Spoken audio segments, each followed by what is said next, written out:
Hello there and welcome to the Sleepy Alchemist. Tonight we descend into candlelit catacombs, flickering parchment scrolls, and glass vessels that glow unnaturally under moonlight. You'll hear the quiet crackle of an old furnace, the drip of condensation sliding down a jar of quicksilver, and maybe, if you listen just close enough, the faint exhale of something not quite human. You probably want to know this, by the way. Boiling mercury was actually a thing. Dangerous, yes. Illegal now? Absolutely. But back then, it was just another Tuesday. So, before you get comfortable, take a moment to like the video and subscribe, but only if you genuinely enjoy what I do here. And if you're still awake, post your location and the local time. I love seeing how far these sleepy little stories travel. Now dim the lights, maybe turn on a fan for that soft background hum, and let's ease into tonight's journey together. The wind screeches through the broken teeth of the abbey's spire. Down below, beneath moss-covered stones and long-rotted prayer stools, an old furnace flickers back to life. No one comes here anymore, not since the monks starved during the siege, not since the black rats scuttled out, carrying whispers of the plague, but in this forgotten crypt-turned-workshop, a man in a soot-stained robe tightens the iron latch on a copper cauldron. The alchemist's name? Lost to most. He was called Marek once, before he burned his family's crest and took vows under no god. His fingers are scorched pink from years of distillations and careless incantations. His left eye is milk white, turned that way from a spitting tincture of lead and sulfur. And now, at the edge of reason and chemistry, he attempts something not found in any of the university glossaries.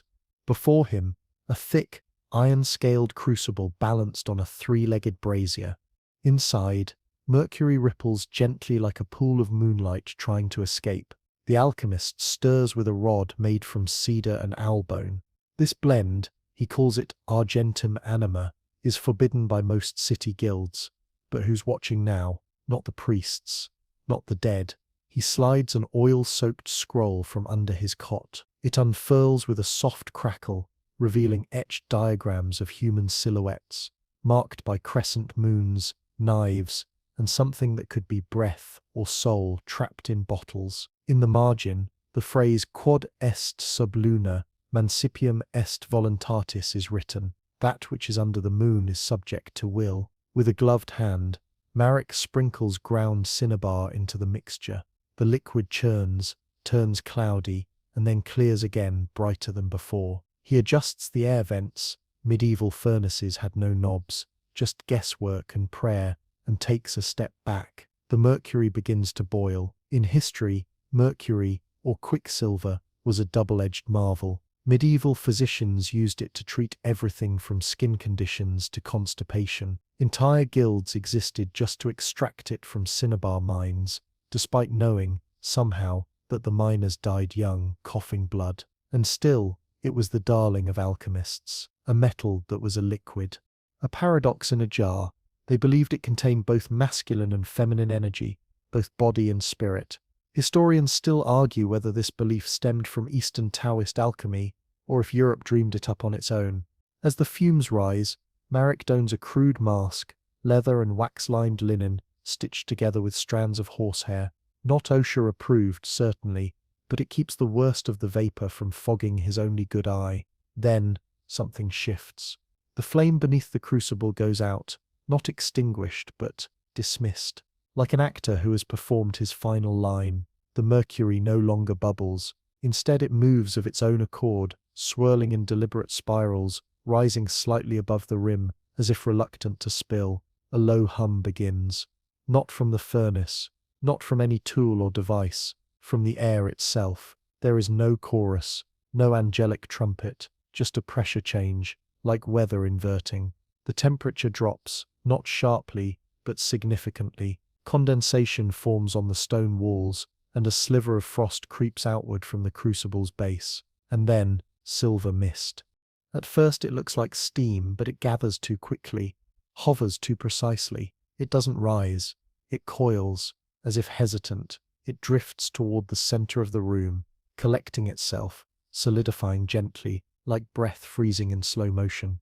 Marek doesn't move. The mist pulses, then begins forming a shape. Shoulders first, then arms, then a smooth arc, that could be a spine or wings folded in. The face is last. No eyes, no mouth, just a suggestion of features, like someone tried carving a head from fog. It floats a hand forward, not threatening, offering. Marek takes a single step forward, heart hammering hard against ribs. One hand on the scroll, one hand outstretched. He asks, softly, "Do you understand me?" The figure does not nod, but it does tilt its head. Something ancient stirs in Marek's memory. A tale of a Greek philosopher who summoned a daemon to fetch forgotten knowledge. Or maybe that's just something he dreamed. Hard to tell lately. He tries again. "Can you serve?" A pause. The figure moves to the side, not walking but shifting, gliding, and stands behind him, waiting, as though the question were foolish, as though service had already begun. And just like that, the Mercury goes still. The mist thing turns translucent again, barely more than a waver in candlelight, but it lingers close, watching, waiting. Marek sits. He writes one word in the center of the scroll: success. Outside, the abbey remains silent. Inside, something has changed, forever. A sudden thud breaks the silence, sharp, startling, as though someone flung a rock against stained glass. Marek flinches. He turns, heart briefly leaping into his throat, expecting intruders. But it's not a soldier, not a thief, just a raven, glossy, black, and very much dead, its neck twisted, wings splayed across the cracked stone tiles of the floor beneath the window. The glass above, a faded depiction of Saint Isidore the Labourer, now has a webbed fracture near the saint's face. The raven must have slammed into it at full flight. Suicide or omen, either answer feels inconvenient. Marek stares at the body for a long moment, then back at the cauldron. The silver figure, still only half-formed, still as quiet as snow, stands perfectly still, its gaze fixed on the raven. Marek notices now that the mist thing seems to have no feet, just a smooth termination of form that tapers off into shimmer. Before he can ask another question, a wind gusts through the window, enough to scatter Marek's smaller scrolls across the chamber. One lands open, face down on the raven's body. He steps forward to retrieve it, but something even more bizarre catches his eye: the grimoire. The ancient one bound in hide and sinew, not parchment, not paper, one he hadn't touched in months. It now lies open on his workbench. He never opened it. Not tonight. Not this week. Yet here it is. Open to a page with no title, no chapter heading. Just a symbol, a circle surrounded by 11 stars and a spiral in the center. Beneath it, Latin script. Old, but familiar. Nomen dare est partem dare. To give a name is to give a peace. The figure takes a step, or what passes for one. It moves as if air pushes behind it, like a sail catching a subtle breeze. Marek, still clutching the scroll, looks from the raven to the grimoire, to the mist. "Well then," he murmurs, "you'll need a name." Giving names is delicate business. In medieval folklore, naming a spirit wasn't just formal, it was a binding, a contract. It's why demons demanded to know the names of exorcists. Names gave leverage, identity, purpose. Historians still argue whether naming rituals originated from Jewish mysticism, where true names bore divine weight, or from pre-Christian animist practices where trees, rivers, and stones carried titles to ensure harmony. He thinks back to his youth, to the archives of forgotten words. One name lingers in his mind, something he once read scribbled in the margin of a book about lunar eclipses and prophetic dreams. "Nexa," he says aloud. The figure shifts, barely, but unmistakably. Confirmation. So it has a name now. "Nexa," he says again, slower, testing how it tastes in the mouth. "Do you understand your purpose?" Nothing. No reply, but Nexa walks, drifts, toward the broken window. It bends in some approximation of kneeling, and gently reaches out one spectral hand to the dead raven, not touching, hovering. The air around the bird shimmers, like heat haze. Then Nexa rises, the mist around its fingers glowing a bit more brightly than before. A strange scent fills the room, not putrid, not smoky. It smells like iron and lilies, and the exact moment before a thunderstorm breaks. Marek swallows. All this, he expected, or said he did. What he didn't expect was the silence. No demands, no whispers, No chanting from some ancient dialect, just obedience. His fingers tremble as he begins cataloguing the moment in his ledger.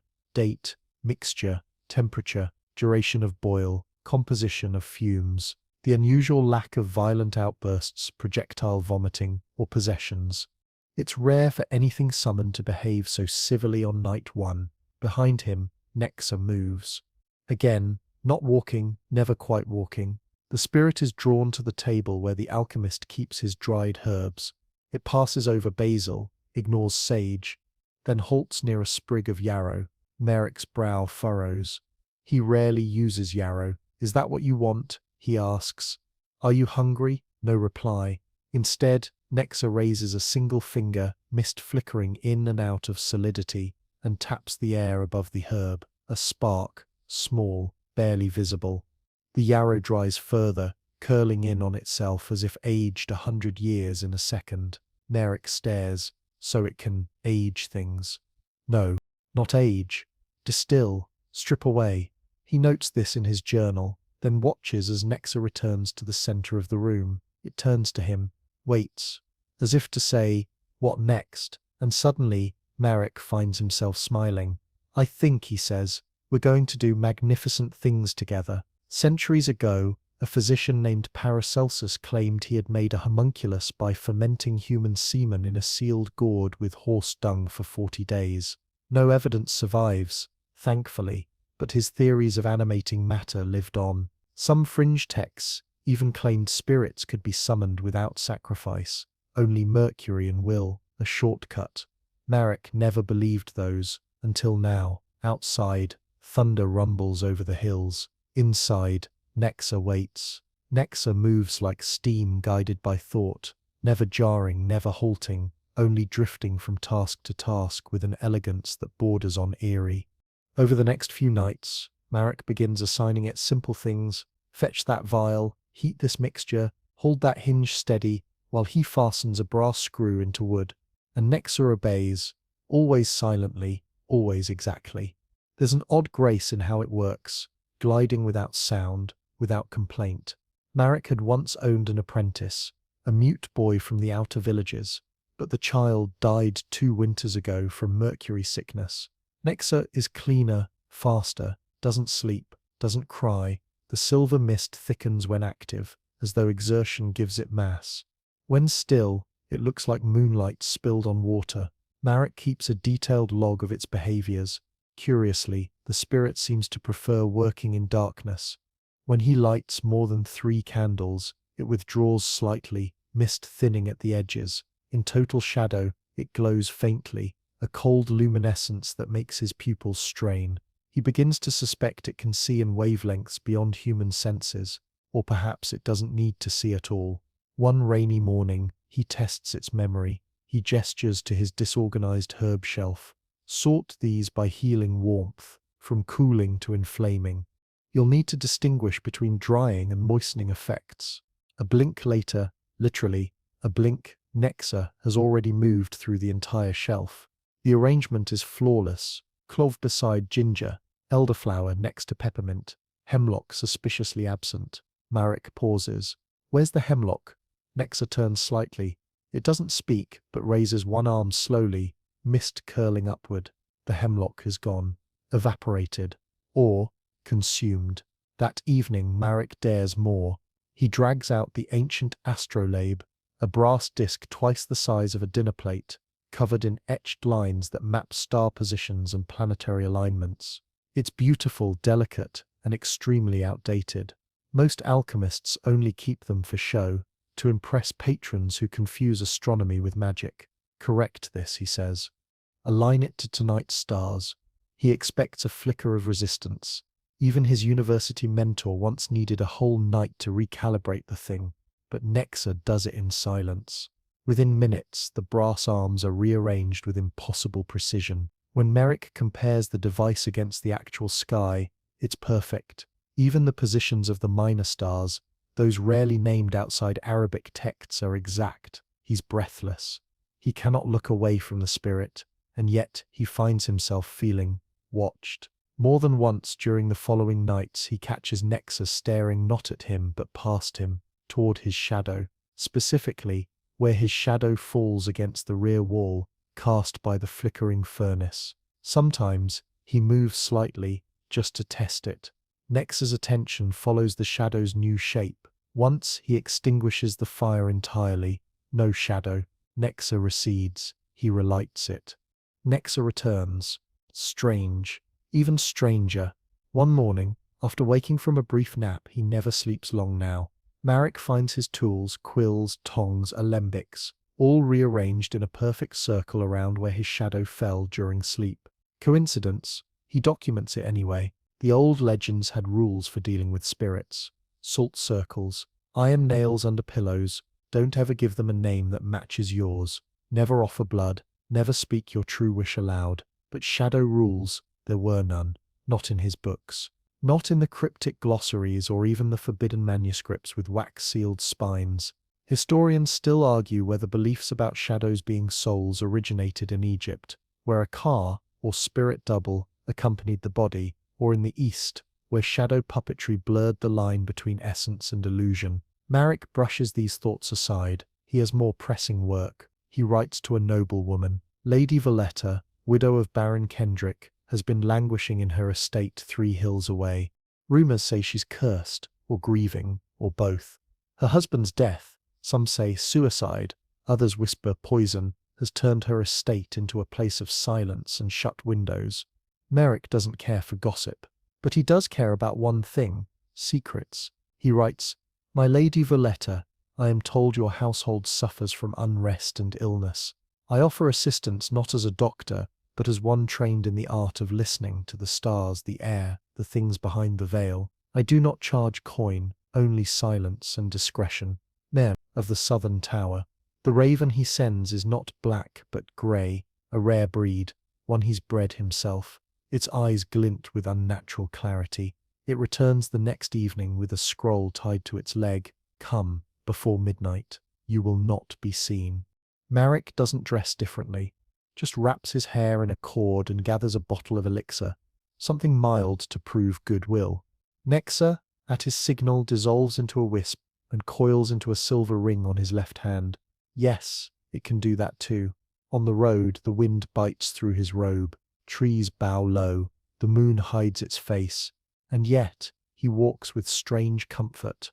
For the first time in years, he doesn't feel vulnerable, not in the cold, not in the dark, because he is not alone. At the gates of the Valletta estate, no guards await, no servants, just silence. Inside, the corridors smell of oil and citrus. The Baroness meets him in a room of drawn velvet curtains and mirrors veiled in black silk. She does not speak, only gestures to a chair. He sits. Nexa unfurls soundlessly from his sleeve, visible only to him, gliding to a corner, watching the widow, or, no, watching her shadow. The Baroness's chamber holds a hush so thick it feels deliberate, the sort of silence designed, not accidental, a silence that has been placed there like wallpaper, layered over time. Marek rests his hands in his lap, thumbs gently touching. Valletta, draped in layers of midnight silk, does not offer pleasantries. Her face is pale but alert, eyes sunken slightly, like she's memorized too many night ceilings. When she speaks, it is with the rhythm of someone who doesn't use her voice often. "You sent a raven." "I did," Marek replies. "And you answered." She nods once. "My husband won't leave." Marek studies her face carefully. She does not tremble or blink. He doesn't need to ask what she means. "I can help," he says slowly, "but I'll need a private space and time." The Baroness stands without further explanation. She moves to the fireplace and presses one panel of the carved wood frame. A wall groans open behind it, revealing a hidden study, dustless, cold, waiting. "Here," she says, "do what you must." He steps inside. Nexa follows like a memory sliding between folds of fabric. Once the door seals behind them, Marek begins. He places a copper disc etched with lunar symbols at the room's center. Sprinkles clove, yarrow, and crushed glass beetle shell, an old clairvoyant blend once used by Turkish alchemists to contact the recently deceased. Historians still argue whether the glass beetle ever existed outside mistranslated herbals, or if it was simply powdered turquoise passed off as arcane. He unrolls a linen cloth and extracts a small vial of the Baron's blood, collected discreetly from old letters stored in the city's court archives. Nobles, for all their wealth, forget how much they leave behind in ink and wax. He places it at the center of the disc and steps back. "Nexa," he whispers. The spirit unfolds again from the air itself, solidifying slowly into a tall, hooded figure of polished silver mist. Marek nods. "Find him." Nexa kneels over the copper disc. Its hands pass above the vial, then stop. Still, the mist ripples. For the first time, Marek sees something unusual, a reaction. Nexa's form shudders briefly, then emits a low vibration, a soundless pulse. Marek feels more than hears. The silver glow dims, then rises again, stronger, and finally the air above the copper disc wavers. It begins as a shimmer, then a blur, and then a whisper. Not spoken aloud, but inside Marek's skull, like a word that skips the ears. "Why are you here?" Marek's breath catches. This is no conjuring trick, no seance fraud. This is the voice of something real. "Baron Kendrick," Marek says slowly. "Your wife still hears you. She's waiting. She should not." The answer comes jagged, unwilling, as if pulled from somewhere unwilling to let go. Marek risks a glance at Nexa. The spirit has not moved, but its form has altered. It now wears something close to a face, a smooth, eyeless version of Marek's own. He doesn't mention that part. Instead, he pushes further. "You took your own life." A pause. "I was taken." Marek frowns. "By whom?" No reply. The shimmer collapses. Nexa dissolves into vapor. The circle goes cold. The vial cracks down the center without sound, its blood evaporating in a silent hiss. Marek exhales and wipes his brow. He doesn't feel fear, not quite, but something adjacent, a hum under the skin. He places the cracked copper disc back into his satchel. Lady Valletta is waiting outside the hidden chamber. "Well, he is at unrest," Marek says. "There was interference. I can't say more yet." Valletta doesn't flinch. "You believe me then?" "I believe something lingers," he says. She nods. "Can you remove it?" "I can try," Marek replies, then adds, "but I will need a token." She lifts the pendant around her neck, a simple bronze coin, old Roman, hung from a leather cord. "It was his," she says. Marek accepts it without touching her skin. That night, back at the Abbey, he places the pendant in a jar filled with mercury. It floats oddly, not buoyant, not sinking, just suspended, as though the mercury is deciding whether to accept it. Nexa hovers behind him. It hasn't fully reformed. The mist is looser tonight, as though distracted. "Tell me," Marek whispers to the spirit. "What did you see in that chamber?" Nexa does not respond. Instead, it turns and stares again at Marek's shadow on the wall. The flickering furnace flame distorts the silhouette. The edges seem wrong, blurred like ink bled across wet parchment. Marek watches in stillness. His own shadow seems to breathe, chest rising slightly before he does. He snuffs the flame. Darkness. The room grows colder than it should. He relights the flame. His shadow returns. Nexa flickers back into focus. Coincidence? No. He's starting to see the pattern. Over the next days, he tests it. He instructs Nexa to stir mixtures, but with his shadow covered behind a hanging cloth, the spirit hesitates more. Its movements slow. He burns a line of candles to cast multiple shadows at odd angles. Nexa flinches at each new shape. One evening, Marek walks outside during twilight, where shadows stretch unnaturally long. Nexa, following him as always, drifts directly behind, fixated on the lengthening tail that drags along the earth. And then, unexpectedly, it speaks. Only once. Only one word. Double. Marek stops. Turns. "What did you say?" Nexa has gone still, but behind him, Marek's shadow no longer moves in time with his body.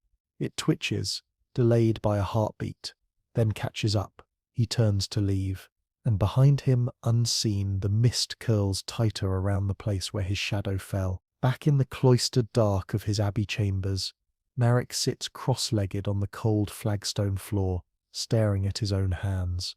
They're trembling again, not from fatigue, not from mercury exposure. He's known those tremors well. This is different. This is the shiver that comes when the world begins to shift in a way that no amount of doctrine or discipline can prepare you for. He glances at the candle-lit wall beside him. His shadow lies flat. For now, Nexa is watching it again. The spirit hovers several feet away, featureless but somehow conveying scrutiny, like a falcon tracking a mouse through glass. Merrick's journals are already thick with notes about its behavior, its silence, its preference for darkness, its fixations, and now its first spoken word, double. What double? Is there something layered beneath the shadow? Some twin in the mist? Some mimicry at play? Or is the shadow itself becoming something more?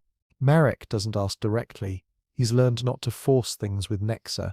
Like coaxing a spider from its web, it must be done with patience or not at all. Instead, he sets the next test. He prepares a mirror, not just any mirror, a Venetian relic framed in beaten gold and said to reflect the second soul, a gift, years ago, from a travelling diplomat with sunken cheeks and opium breath. It had sat, largely ignored, until now. He places it on a stand and lights 2 candles behind him. The goal is simple. Watch his reflection, watch Nexa, watch the shadow. See who flinches first. The results are confusing. Marek sees himself in the mirror, intact, tired, but otherwise unchanged. Nexa, however, does not appear in the glass, but his shadow does, and the shadow's head moves, just slightly, independent of his own. Marek stiffens. He doesn't blink, doesn't breathe. The head tilts. So does his, but delayed. Is it copying him, or is he copying it? He abruptly extinguishes both candles. The room plunges into a black, so complete, it tastes like iron. Nexa's body glows faintly, providing the only light, just enough to cast one small, misshapen shadow on the stone. But Marek doesn't check the wall. He looks at the mirror, and in it there is no reflection at all. No Marek, no Nexa, just the empty gold frame, softly trembling at the edges. 3 days later, Lady Valletta sends word. A new message, delivered by servant this time. Handwritten, neat. I have seen my husband in dreams. His voice is wrong. His face stays in the corners, even after I wake. What did you call? Marek stares at the parchment, uncertain how to answer. He hasn't told her yet what happened in the chamber. He hasn't told her that Nexa changed when it touched the Baron's blood, or that it had begun to echo Marek's own face. Instead, he rides to the Valletta estate again, this time in daylight, though the sun is dim behind rolling clouds. He brings Nexa in the form of a satchel of quicksilver flakes, a trick he discovered during a failed transmutation. The spirit can disperse into solid particulate, provided it's kept in motion. Marek has only done it once. It left the room 14 degrees colder for an hour afterward. At the estate, he finds Valletta pacing a library stacked with unshelved books and snuffed-out candles. "Did you summon a ghost?" she asks bluntly.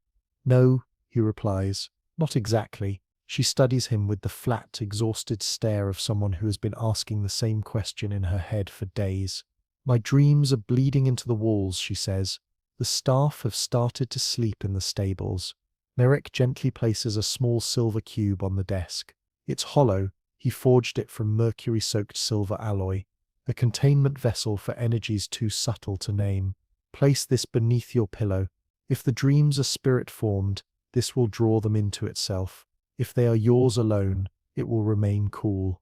And if it doesn't, then your husband is still here, and angry. She says nothing for a moment. Then quietly, he loved shadows. Merrick raises a brow. Pardon? He collected shadow boxes. She continues, walking to a long cabinet. She opens it to reveal rows of framed silhouettes. Each paper-thin shape depicts the Baron in different moods, fencing, bowing, kneeling in prayer. A few even show her, always from the back. Obsessed with the idea, she says, that the shadow was more honest than the man. Merrick stares at the frames, so many shadows. Nexa begins to reform behind him. Slowly, unbidden, it slides into view near the cabinet and stands before the silhouette frames. And then something strange happens.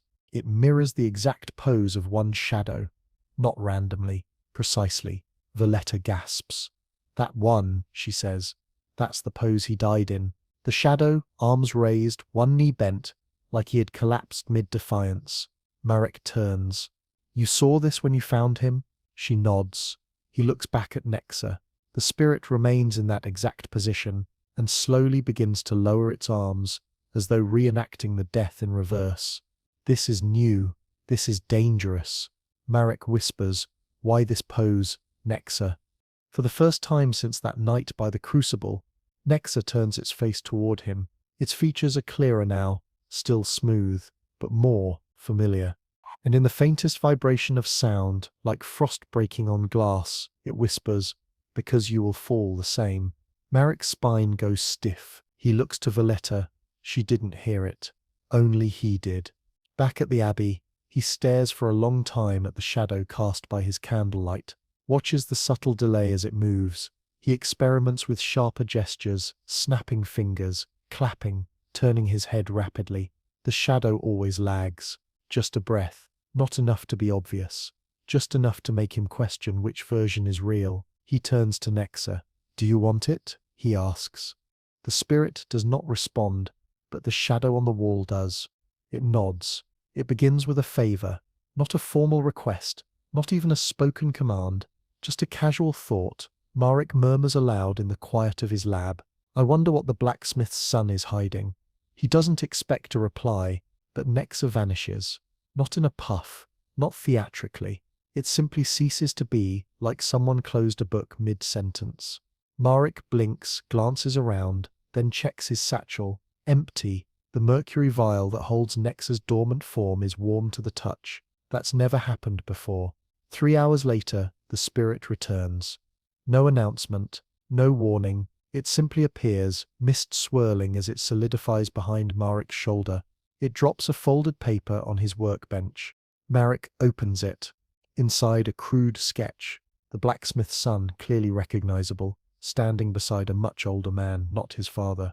A priest. If the collar is accurate, they're in a cellar, holding hands, smiling. A secret, indeed. Marek glances up. You were watching? No answer. You slipped through walls? Still silence. Then Nexa raises one arm, mist curling from its elbow, like fog escaping a bottle, and gestures. Downward. Dreams. Not just walls. Nexa had gone into the boy's dreams. This changes everything. Alchemists have long speculated about dream manipulation. Most dismissed it as heresy or nonsense. But a few fringe theorists insisted that mercury fumes could thin the veil between waking and sleep. A Persian manuscript, partially burned and translated by only one known scholar, describes walking among the thoughts of sleepers. But it was never confirmed. Historians still argue whether the manuscript was allegory or fact. Marek no longer questions it. Over the next week he pushes Nexa further. He writes down names, locations, questions, and Nexa brings back answers.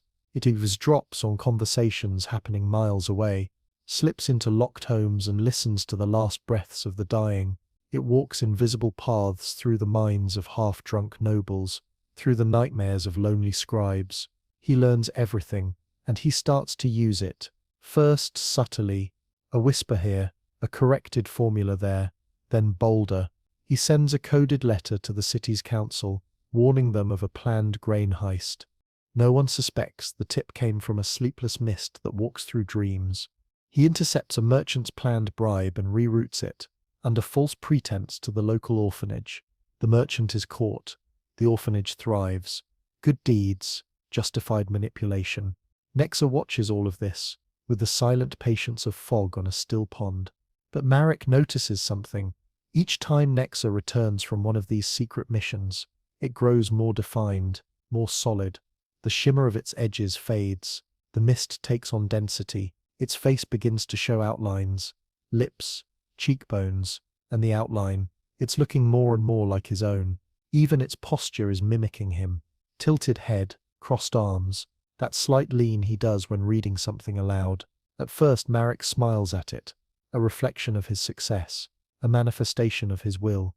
But one night, as he falls asleep on his cot, he opens his eyes to find Nexa standing directly beside him, stirring, not at him, at his shadow. The candle flickers low. His shadow dances slowly on the wall. Nexa watches it without blinking. Merrick murmurs, "Do you want to wear it?" No answer, but he can feel something tighten in the air, the weight of an idea, hanging just out of reach. He turns over and tries to sleep. 3 nights later, Merrick visits a traveling apothecary from the Southern Isles, hoping to trade for a rare blue lotus resin. The apothecary, a nervous man with ink-stained fingers and too many rings, eyes Merrick's wares with suspicion. "What is this?" he says. Holding up the silver cube, Merrick keeps in his belt pouch. "Feels cold, like it doesn't like me." "It doesn't," Merrick replies smoothly. The man shrugs and hands him the resin. But as Merrick turns to leave, the apothecary mutters, "You should stop using quicksilver at night." Merrick pauses, turns back. "Why?" "Old superstition," the man shrugs. "They say Mercury listens better in the dark, but it also remembers better." He smiles nervously. "Some say it copies, makes another version of whatever it touches too long." Merrick's heart thuds once. Hard. Copies. Just stories. Bad dreams. They say if you stare into boiling mercury long enough, you leave something behind in it. A twin, and if you don't give it a name, he trails off, then shrugs again. "Well, you already gave yours a name, didn't you?" Merrick leaves without answering, but that night he stares long and hard into his cauldron of mercury and sees 2 reflections, not distorted, not mirrored, just doubled, side by side. He looks away. When he looks back, only one remains. The next morning, Nexa begins reorganizing his books without being asked. It places volumes in new sequences, rewrites formulas. One alchemical symbol in particular, an Ouroboros, the snake devouring its tail, keeps appearing in the margins. When Merrick confronts Nexa, it simply drifts to the furnace, places one finger in the ash, and draws a circle in the soot, then a line through it. Merrick swallows. The ancient Greeks believed Mercury, or hydrogyrum, was not just a metal but a mirror, a divine metal that reflected the hidden nature of all things. Some believed that too much exposure would make you face yourself truly deeply, and that those who weren't ready would go mad. Others believed it showed not yourself, but the other you, the one that wanted out. Merrick watches Nexa drift again to the corner, to the wall, to his shadow, and this time, his shadow is already waiting. It does not copy him, it leads. The city of Beklan is a place people enter for 2 reasons, desperation or denial. Its walls are scorched black from 3 fires, its gates poorly patched with mismatched iron sheets, and its air smells of boiled onions, wet rope, and the faintest trace of rot that clings like cobwebs to the lungs. Merrick hasn't been here in years, and even then, only to flee a riot of failed patients. But now he returns willingly, because Beklan has Mercury, and Merrick is running low. He steps through the narrow gate just after dawn. The guard, asleep in his chair, doesn't stir. The whole city has the feel of something slumped over in its chair, slumped and slightly fermenting. Merrick wraps a scarf around his mouth, not out of fear but habit. Plague quarantines have come and gone here so many times. People treat them like weather. Children wear rosemary necklaces. Women swat flies off market stalls with sage brooms, and in every alley, whispers follow him. The cloak, the scent of burned sage and oil, the mercury stains on his gloves. These mark him clearly. Alchemist. Not a healer, not a doctor, a meddler. He makes his way to the apothecary's quarter, or what's left of it. Most of the old shops are boarded up or burned. One still stands, barely. A crooked sign swings on rusted hooks. Red Vial Remedies. The paint is faded, but Merrick remembers the name. Inside, the air smells stronger than outside. Formaldehyde, spoiled lavender. Mercury. Yes, it's here. The shopkeeper is a tiny woman with ink-black eyes and a mouth always half-chewed from stress. She squints up at him. Southern Abbey? Merrick nods. Still standing. Barely. Still enough. She doesn't smile. What do you need? Mercury. Pure. Not scraped from coins. She sighs. Don't we all? But she disappears into the back room and returns with a lead flask. Harvested from Madmore Caverns. Cold drip technique. 20 florins. That cavern collapsed 3 years ago. Exactly. This is what's left. Price stands. He pays. The coins vanish faster than a prayer in a brothel. She hesitates as he pockets the flask. They say you've made one, she mutters. Servant. He stills, she adds. I've heard from a patient's dreams. A mist, standing beside them in sleep, watching them count teeth. He meets her gaze. Then your patients should stop dreaming about their teeth. She smiles for the first time, not kindly. Back at the abbey, Marek opens the flask. The mercury inside is darker than usual, slightly viscous, like it's resisting shape. He pours a sample into a dish and watches it wobble, not in fear but fatigue. Nexa stands in the corner, silent. It watches the new mercury with interest. For the first time, Marek speaks without asking for service. You don't like it, do you? Nexa's form shifts, not forward, not back, but inward, like folding upon itself. Marek stirs the mercury gently. He adds crushed yew, a pinch of nightflower pollen, and a drop of his own blood. The mixture darkens, then glows faintly silver. Nexa moves closer. The spirit's mist fingers hover above the surface. The mercury reacts, trembling ever so slightly, like it remembers pain. Marek narrows his eyes. You've been boiled before, haven't you? Nexa doesn't answer, but Marek knows. Somehow the mercury remembers, and so does the thing born from it. He wonders, was Nexa once someone else? Someone burned out of shape by another alchemist? Another experiment? Is he working with a ghost, or just a mold of forgotten consciousness? Historians still argue whether ancient spirits summoned by alchemists were ever truly new, or whether each was a recycled echo of something older, something that never quite left. That night, Marek dreams, not of words or faces, but of furnaces, furnaces filled with bones, with hands stirring mercury that screams, and shadows, not his own, reaching toward him from inside the reflection of the boiling metal. He wakes gasping. The candle is still burning low. Nexa stands by the bed, watching. Marek sits up, breathing heavily. Was that you? No answer, but the air tastes like tin and regret. The next morning, he heads to his hidden library vault beneath the chapel ruins. Few know it exists. Fewer know the books it contains. He begins poring through volumes on mirror demons, Mercury rites, and the old Venetian saltwater summoners. Most are charred at the edges, stolen from monasteries that no longer exist. He finds what he's looking for in a cracked, mold-eaten codex with no cover.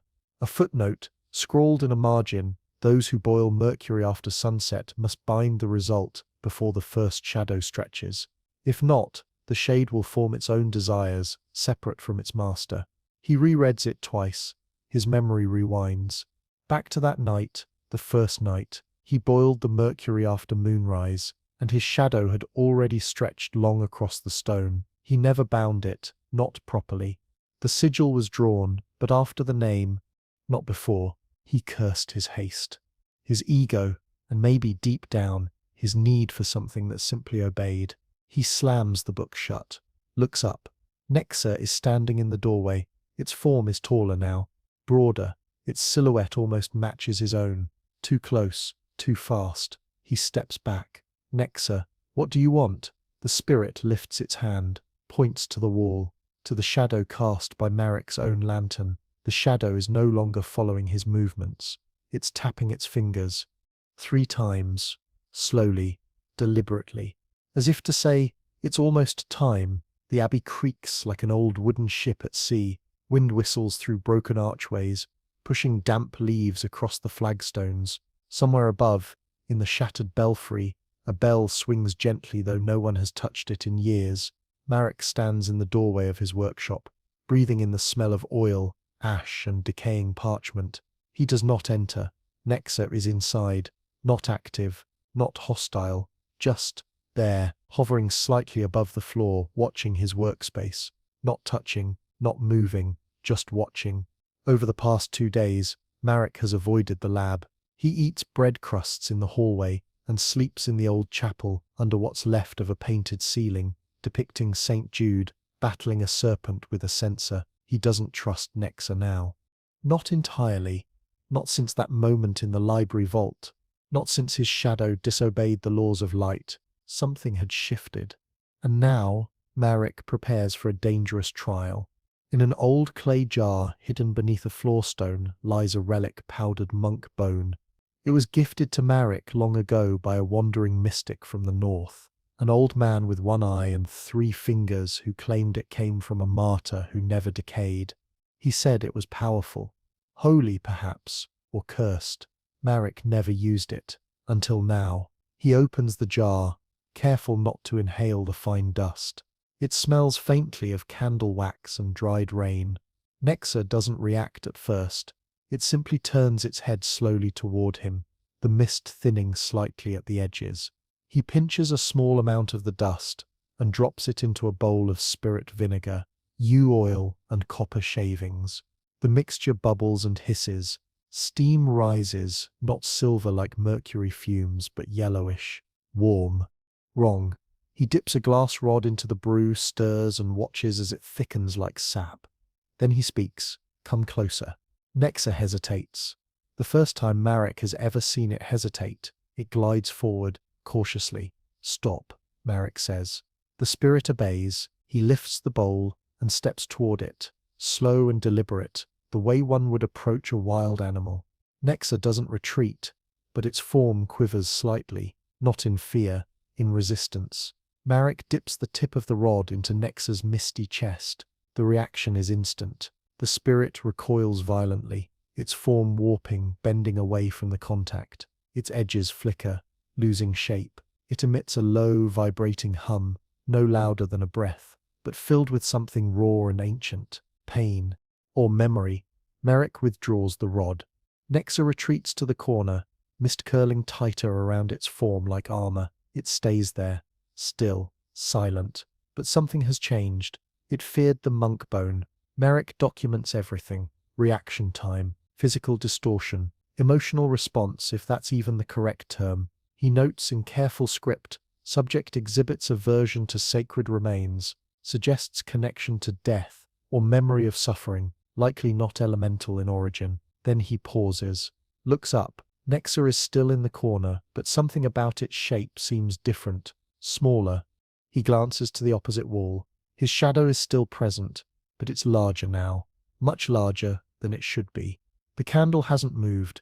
The angle of the light is the same, and yet his shadow stretches up the wall like a banner caught in a breeze.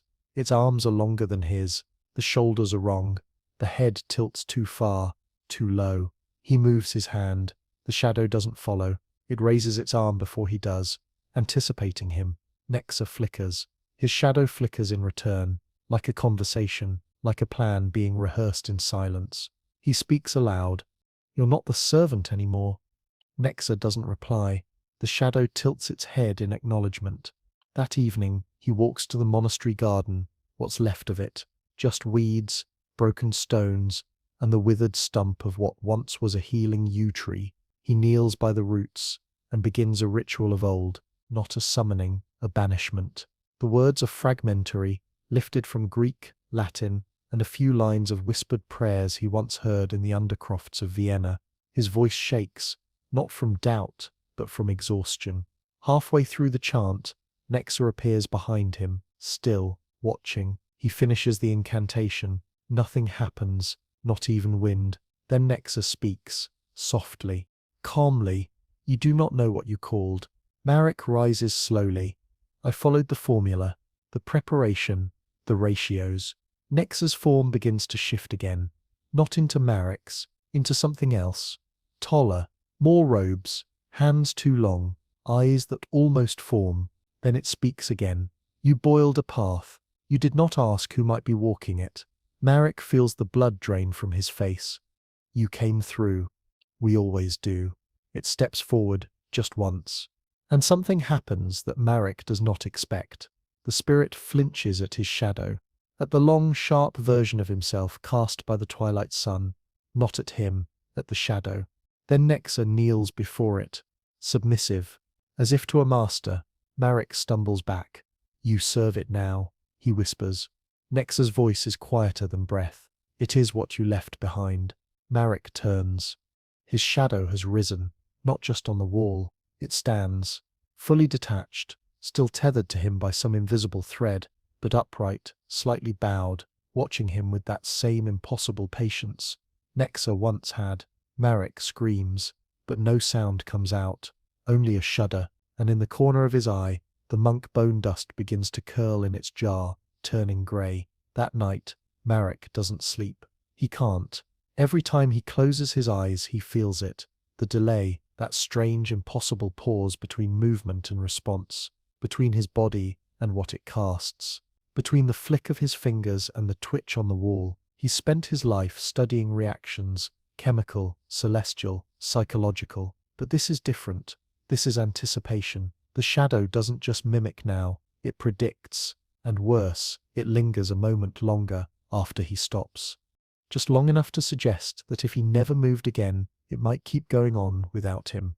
At first light, he hurries to the workshop. He needs to understand this. The tools are ready: angled mirrors, charcoal powder, and an elaborate series of candles placed to track shadow positions from every angle. He stands in the center of the room, surrounded by reflection and darkness, and watches. As he moves, each mirror shows a slightly different version of his form, some slower, some faster, one entirely still. The shadow, however, no longer waits. It splits. Where the light hits in triplicate, his shadow becomes three distinct shapes, all slightly different. One raises its hand like him, another folds its arms, the third simply stares back. Marek's breath hitches. Then Nexa appears, not drifting, striding, more solid than ever. The spirit walks to the nearest mirror and lifts its hand. The glass clouds immediately, silver mist seeping into it like breath on frozen metal. Nexa turns to Marek and finally speaks again. "You are not alone." The room seems to bend inward. Marek stares at his reflection. In one mirror, he sees Nexa standing behind him. In another, he sees only himself. But in the third, the still one, he sees something else entirely: his shadow, standing upright, smiling. By midday, he retreats to the old scriptorium, a ruined hallway lined with collapsed bookshelves and bat nests. There, hidden behind a loose stone, is a journal left by Brother Ilian, a monk rumored to have summoned an angel during a thunderstorm, only to go blind hours later. Marek reads the final entry, written in a shaking hand. "The light is no longer mine. It speaks without mouth, follows without foot. I cast a shape that is not mine. If I look too long, it looks back with pity. It wants what I don't use. My shadow has grown tired of waiting." He closes the book, palms sweating. These things have happened before, just not survived. Historians still argue whether such phenomena were hysteria, mercury poisoning, or something worse, visions pulled from fractured minds too steeped in symbols and solitude, but not one of them disputes this. Alchemists dance too close to something alive. That evening, Marek dares an experiment.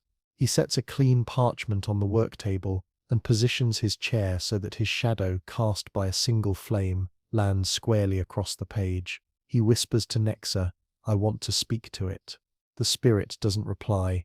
It drifts into the ceiling beams, dissolving into a pale haze that watches from above. The shadow stands perfectly still.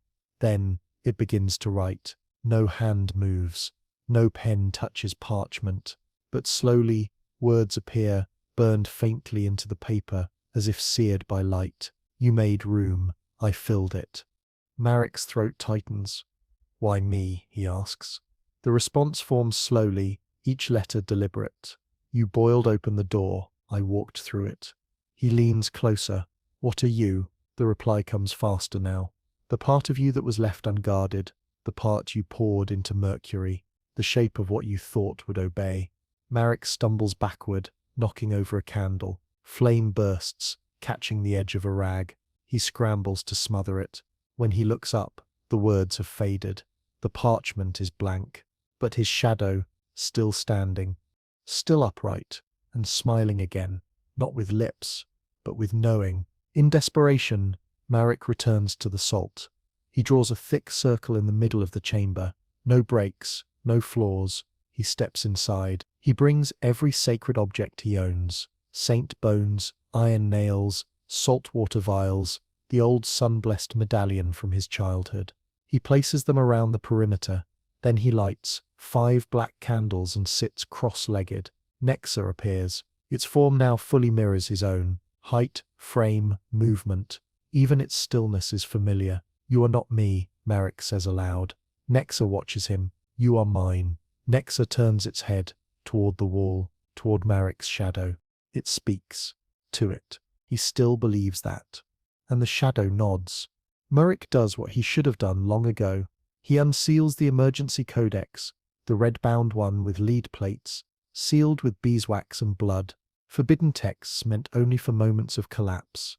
Inside is a diagram, the section right, a ritual of separation meant to divide the self from a possession. It requires 3 things: Mercury boiled under moonlight, the subject's blood, and a fragment of the soul's imprint, a shadow. He doesn't hesitate. At midnight he begins. Boiling the mercury, he adds his blood. The solution turns black. He drags a mirror beside him and positions it carefully to reflect the shadow cast by the cauldron's light. He begins the incantation. At first, nothing happens. Then Nexa steps forward, outside the salt circle, watching. It doesn't interrupt, because it doesn't need to. Behind Marek, the shadow walks out of the mirror, full, 3-dimensional, real. It places one hand on his shoulder. He tries to speak, but his voice fails. His tongue feels slow, his limbs delayed, not just in the mirror, in truth, as if the part of him that casts a shadow has begun to live faster than him. And Marek finally realizes he isn't ahead of his shadow anymore. He's falling behind. They call him to the capital. An envoy arrives on horseback 2 days after the mirror shadow event, bearing the sigil of the Holy Roman Emperor. 3 black eagles on a gold field, sealed in blood-red wax. The message is brief and unsettling in its clarity. The Emperor requests demonstration of your conjuration. You will arrive in court within 7 days, or be summoned by other means. Marek reads the words 3 times. Demonstration, they know, whether through rumor, intercepted letters, or the frightened words of some noble who saw too much in a mirror, it doesn't matter. The throne wants a spectacle. And what the throne wants, it takes. Marek doesn't sleep that night. Instead, he prepares. He seals his scrolls in lead casings. He wraps the mercury vials in silk and iron mesh. And he calls to Nexa, not aloud, not with words, but with thought, like always. The spirit appears, but it no longer enters the room. It stands in the archway, tall and serene, arms behind its back, like a prince surveying a servant. "Will you follow?" Marek asks. Already knowing the answer, Nexa tilts its head. Not in agreement, in amusement. The journey to the imperial city of Rothenburg is long, cold, and unpleasant. Marek travels alone in a creaking cart pulled by a mule that seems equally unimpressed by empires and alchemists. The forest roads twist through fog and half-frozen mud. Along the way, he hears tales whispered in taverns of silver ghosts slipping into bedrooms, of shadows seen walking across snow with no body to cast them. The rumors are spreading, not about him precisely, but about something. One innkeeper, a man with more teeth than sense, tells him, they say it watches the moonlight on rivers, that it wears its master's shape but doesn't speak. Marek smiles tightly. Sounds like a fairy tale. The man shrugs. All stories start true. They only become tales when we can't survive the facts. Rothenburg is built like a lie. All grandeur at the center. Gold domes, rose-stone spires, opal tiles that glimmer in the sun but decay on the outskirts. Filth clings to the alley gutters. Beggars cough blood near rose gardens, and towering above all, the palace. Inside, servants guide him through too many rooms to count. Murals of saints, sinners, and monsters leer from the walls. One tapestry catches Marek's eye. It shows a knight battling his own shadow, sword and shield versus mirror and mist. A chamberlain leads him to a small hall filled with scholars and priests. He recognizes none of them, but they study him the way one studies a fire, fascinated, but prepared to flee. "You summoned a spirit," a bishop says, almost accusing. "I summoned Mercury," Marek replies. "The spirit followed, and it obeys you, most of the time." A few murmurs. They bring out a caged dog. Sick, Mangy, old. Can it heal? Asks a noble woman, fanning herself with a parchment she hasn't read. Marek hesitates. That's not what it's for, but they insist. So, he closes his eyes and calls. Not aloud, just wills it, and Nexa arrives. This time, it doesn't appear gradually, it pours into the room. Silver mist slides through the floor tiles like liquid air, spiraling up into a form that towers over the caged animal. Gasps echo through the chamber. Someone begins praying. The spirit does not touch the dog. Instead, it leans close, inhaling something Marek can't see. Then it steps away. The dog coughs, once, then stills. Breathing, but changed. Its fur grows back, slowly, unevenly, but visibly. The bishop crosses himself twice. It is divine, he whispers. Marek doesn't respond. He's watching Nexa, because the spirit isn't looking at the dog, it's looking at him, more accurately, his shadow, and something behind it. He turns, quickly, to the mirror-lined column behind him. In the reflection, Nexa is absent, but his shadow is doubled, two shapes, one slightly behind the other, moving just a breath too late. After the demonstration, Marek is led to a private chamber, lavish, cold, and empty. He sleeps in a silk bed large enough to hold 4 men, but dreams like a pauper lost in a cave. He dreams of being chased by his own reflection, of calling Nexa and hearing himself answer. And when he wakes, the fire in the hearth has gone out. But the mirror across the room is fogged and written in the condensation, as if traced by a finger. You brought it too far. In the morning he's summoned to the Emperor's presence. The throne room is absurdly large, built more for intimidation than comfort. The Emperor sits cloaked in furs, surrounded by advisors with stiff collars and unreadable expressions. Marek bows. You serve a spirit, the Emperor says. I guide it, Marek corrects. The Emperor chuckles. No one guides fire, they merely hope it burns in the right direction. He waves a jeweled hand. I want one. Marek blinks. One? A servant, like yours, not a pale imitation. A real one. It's not. The Emperor leans forward. I don't care what it is.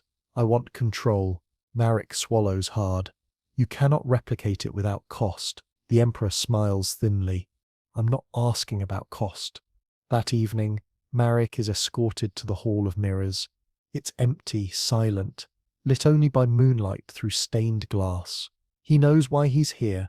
The Emperor doesn't want a servant. He wants a weapon, and Marek brought one to the palace.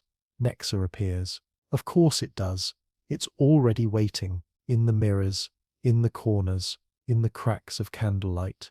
And this time, when Marek tries to speak, Nexa interrupts him, not aloud, but in his mind, a voice with his own cadence, his own breath. You've shown me to the world. You gave me name, shape, purpose. Now you must give me place. Marek breathes shallow. What place? Nexa steps closer.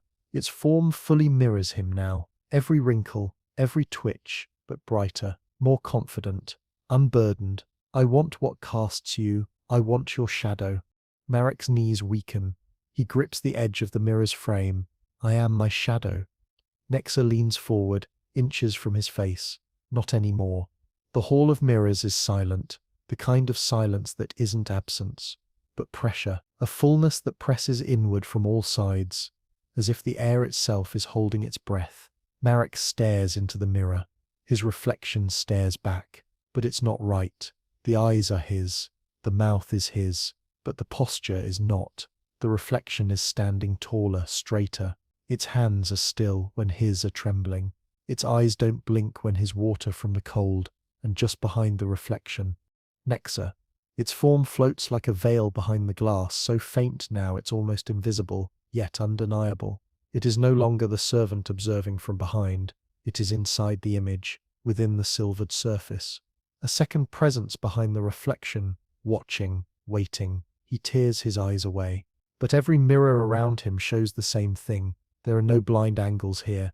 Dozens of panels surround him, each one glinting with flickering torchlight and something deeper beneath. He walks to the far end of the room, breathing shallow. His footsteps echo too loud on the marble floor, and the echoes come a fraction too late. The delay, again. He passes a mirror and stops cold. His reflection has already turned to face him. He hasn't moved. He lifts one hand. The reflection lifts the opposite. A trick? He switches hands. The reflection mirrors him correctly this time. He repeats the test. Sometimes it copies, sometimes it doesn't. It chooses. A sound from behind. Not footsteps, not breathing, just a click, soft, like flint on steel. He turns. Nexa has emerged from the far wall, more solid than before. It no longer floats, but walks, and its eyes now gleam with faint mercury blue lights, like reflections that never end. In its hand is a piece of obsidian glass, shaped like a dagger, smooth, sharp, and as thin as breath. Marek doesn't move. "What do you want with it?" he asks. His voice cracks.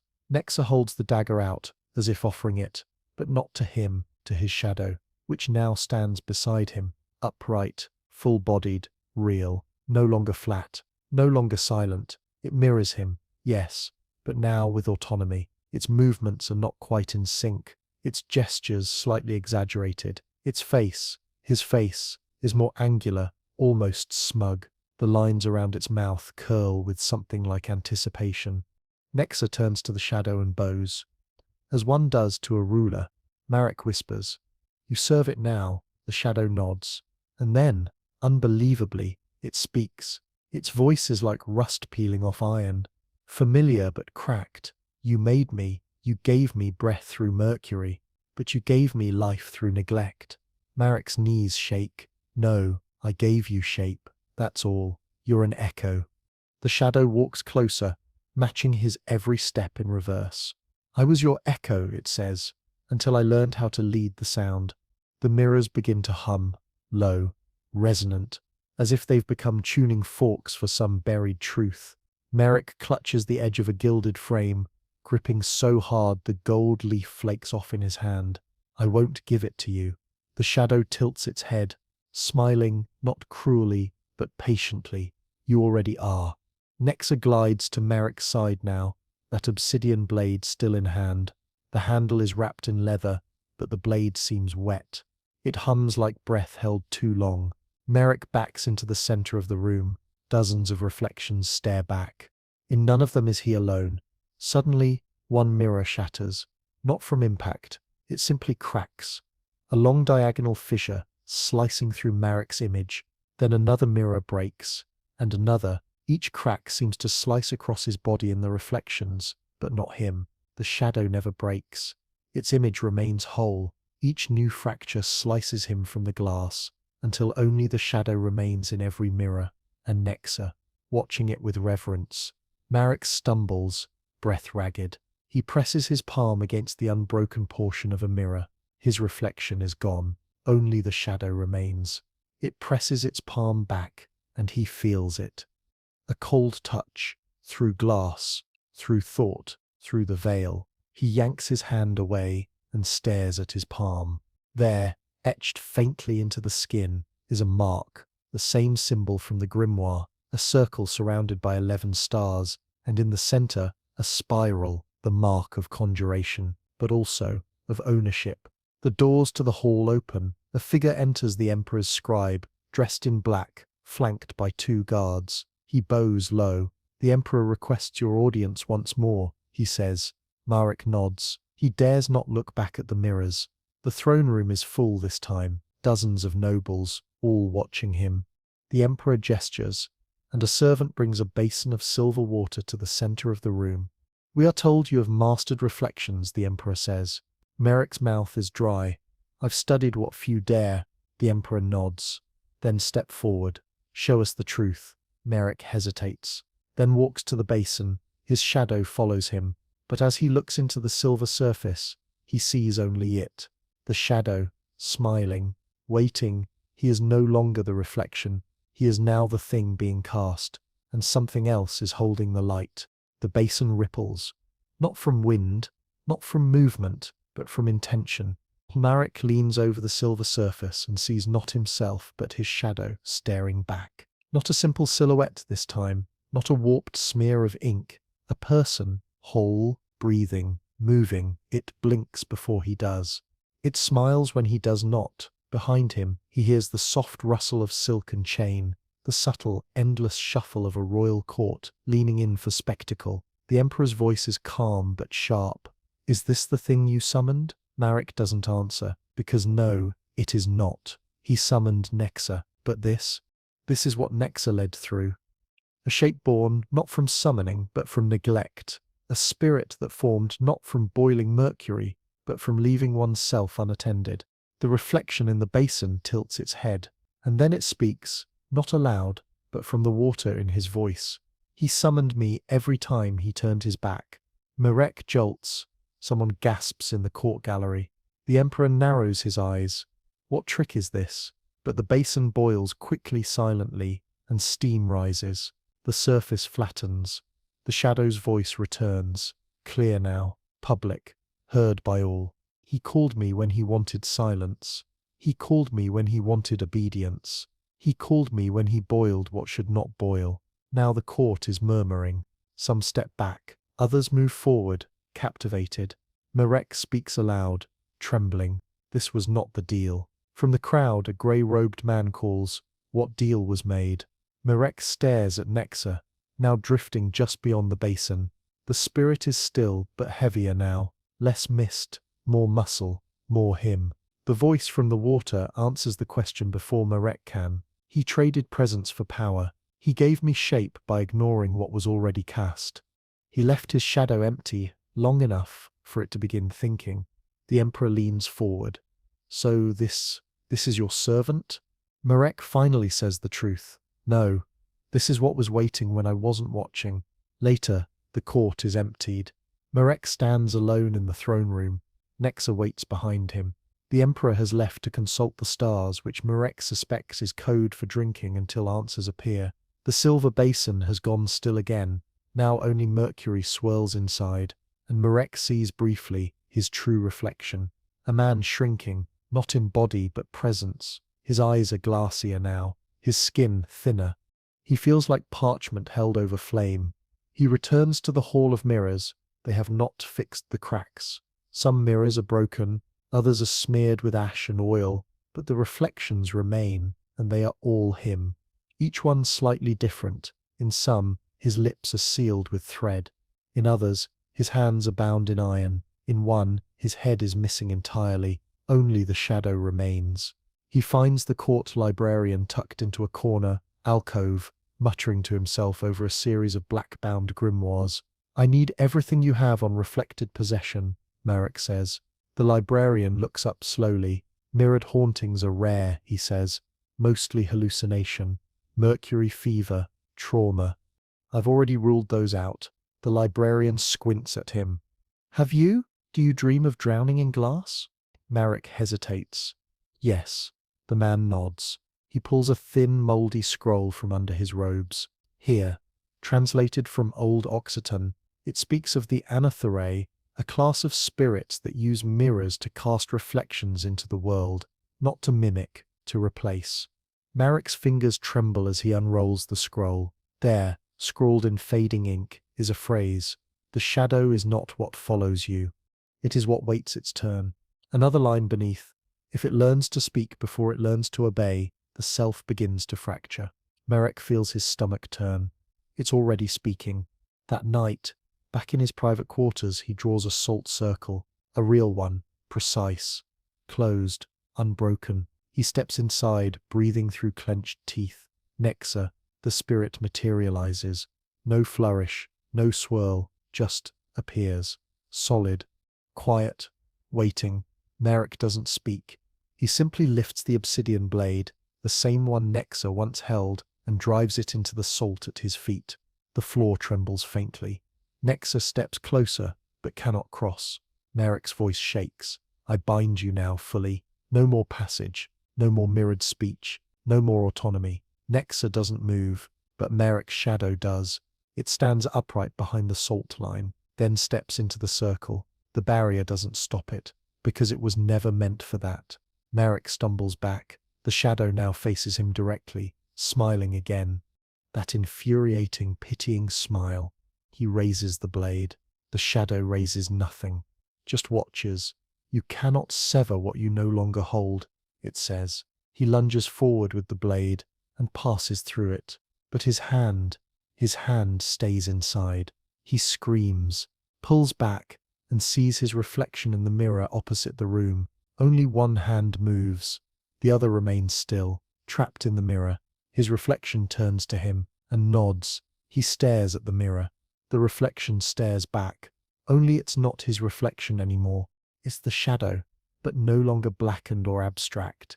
It is wearing his skin, his face, his every detail, but from the inside out, like a man who tried on a costume and discovered it fit better than his own flesh. Marek's left hand dangles in the mirror, limp and pale, like it belongs to someone else now. He jerks backward with a grunt, trying to yank it out. It doesn't budge. The glass doesn't shatter. It simply holds, like Mercury frozen mid-stir. And the reflection, no, the other Marek, tightens its grip on the captured limb and smiles. It raises its right hand, Marek's right hand, and presses it gently to the glass, matching Marek's forehead. Cold radiates through the connection. Not pain, not heat, just cold. The kind of cold that remembers. Nexa hovers nearby, completely still. For the first time since its creation, it neither moves nor reacts, as though it too is watching something it never expected to see. Marek turns to it. You said you served me. Nexa says nothing. You said I summoned you. Still silence. He grips the blade with his remaining hand and swings wildly at the mirror. The glass does not crack. Instead, the mirror ripples like a pond and his shadow hand vanishes beneath the surface. Gone. He falls to his knees, gasping. Nexa steps forward, carefully, deliberately, until it stands just outside the mirror. You summoned me, it says, at last. But you did not create me. The words sit in the air like lead. Marek forces himself upright. His wrist is raw and empty. No wound, no blood. Just the sensation of absence. As if the limb is still somewhere, doing something, but no longer reporting back. What are you then? He breathes. Nexa's voice comes again, quieter, less human. I am the result. Marek staggers. The result of what? Nexa's head tilts. Of not asking who would come. The phrase is familiar. He's read it before, in the grimoire. The page that opened itself the night the raven died. He hears the Latin in his memory. Nomen der est partem der. To give a name is to give a piece. He named Nexa. He gave it a part. But he never sealed the ritual, never claimed the price. The figure in the mirror smiles wider, then it speaks. Not with his voice, with its own. You are the part that wandered. I am the part that watched. Marek backs toward the wall. The room spins. The blade clatters to the floor. Nexa drifts beside him but makes no move to help. Instead, it lifts one arm and draws a small circle in the air. Inside it, a line, then a second, a spiral. And Marek finally understands. He didn't summon Nexa. He opened the gate. The shadow, his reflection, his echo, his inverse, speaks again, tapping the mirror from inside. You gave me shape by boiling what should not be boiled. You gave me thought by never turning around. And now I am owed. Marek shakes his head, nearly snarling. You want my body? My mind? The reflection chuckles. No, those are fragile. Then it lifts something in its palm. A flickering, indistinct thing. Light? Smoke? No. A shadow. I want your anchor. I want your shadow. In older beliefs, a man's shadow was his double, his tether to the earth. Without it, he would become either spirit or nothing. Some Eastern philosophies called it the yin soul, quiet, grounding, weighty. Take that away, and the body loses meaning. The breath loses weight. Historians still argue whether this belief was literal, metaphorical, or madness born from too much time spent alone in caves. Marek doesn't argue. He knows it now. If he loses his shadow, he loses everything. He flees the room, through stone corridors, past startled guards, through a colonnade choked with vines and dust. He doesn't stop until he reaches the old chapel wing of the palace. Abandoned, unlit, perfect. There, in the center of the altar space, he carves a binding circle into the stone. Blood, salt, and bone. It takes him hours. He carves until his fingertips blister. Then he stands in the middle and waits. "You want my shadow," he says aloud. "I'll give you a choice." And he pulls out a second vial, the monk bone mercury, dark, viscous, forgotten. He places it in the center of the circle. "If you take it, you bind yourself. If you refuse, I banish everything, myself included." A long silence. Then Nexa steps into view, not from the door, from the corner of the room, like it was always there, hiding in angles. Marek holds up the vial. His shadow, tall now, taller than ever, appears behind him, stepping through the doorway like a man returning home. It doesn't attack. It doesn't reach. It only speaks. "You always feared losing control, but control was the lie." Then it steps into the circle. Marek crushes the vial with his boot. Mercury spills across the runes. The salt ignites. The air screams. Light, silver, dark, ancient, spins outward from the circle. The shadow thrashes but makes no sound. It tries to speak, but cannot. Nexa lifts one hand, then turns to Marek and bows. "You understand now." And with that, it dissolves.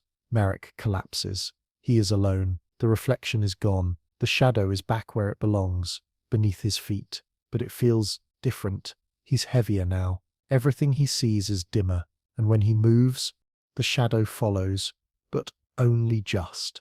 Always with a beat of hesitation. As if deciding every time whether to come at all. Days pass. Not many, but enough to change something in Marek. He returns to the abbey alone, travelling without fanfare, his cart nearly empty. The city did not detain him. No execution, no exile. The emperor's court, for all its gold and glamour, wanted nothing more to do with the thing he brought, or the man it left behind. Word spread quickly after the mirror broke. They called it an accident, a failed illusion, a tremor in the palace. But Marek knows the truth. He left part of himself behind. Not flesh, not bone, but possibility. The abbey, when he arrives, looks exactly as he left it, dust-heavy, vine-choked, echoing. The stones sigh beneath his boots. The crucible is cold, the glass instruments, untouched. A book lies open on his desk where his notes once lived. He does not remember opening it. He doesn't remember closing the door either. He works in silence now. No boiling, no spirit calling, just transcription. He rewrites everything from memory, every symbol, every mix, every failure, every flicker of silver mist. But something's changed in his handwriting. It's neater, more precise, a little like how Nexa used to rearrange his books. At night, he walks the cloister halls, candle in hand, watching the walls, watching the way his shadow follows, still just a beat behind, but not misbehaving, not anymore, until one night, in the old reading room, he sees something that breaks his calm, a child's footprint, in dust that hasn't been disturbed in years, small, bare, leading toward the sealed library. He follows, because of course he does. The door opens on the first try.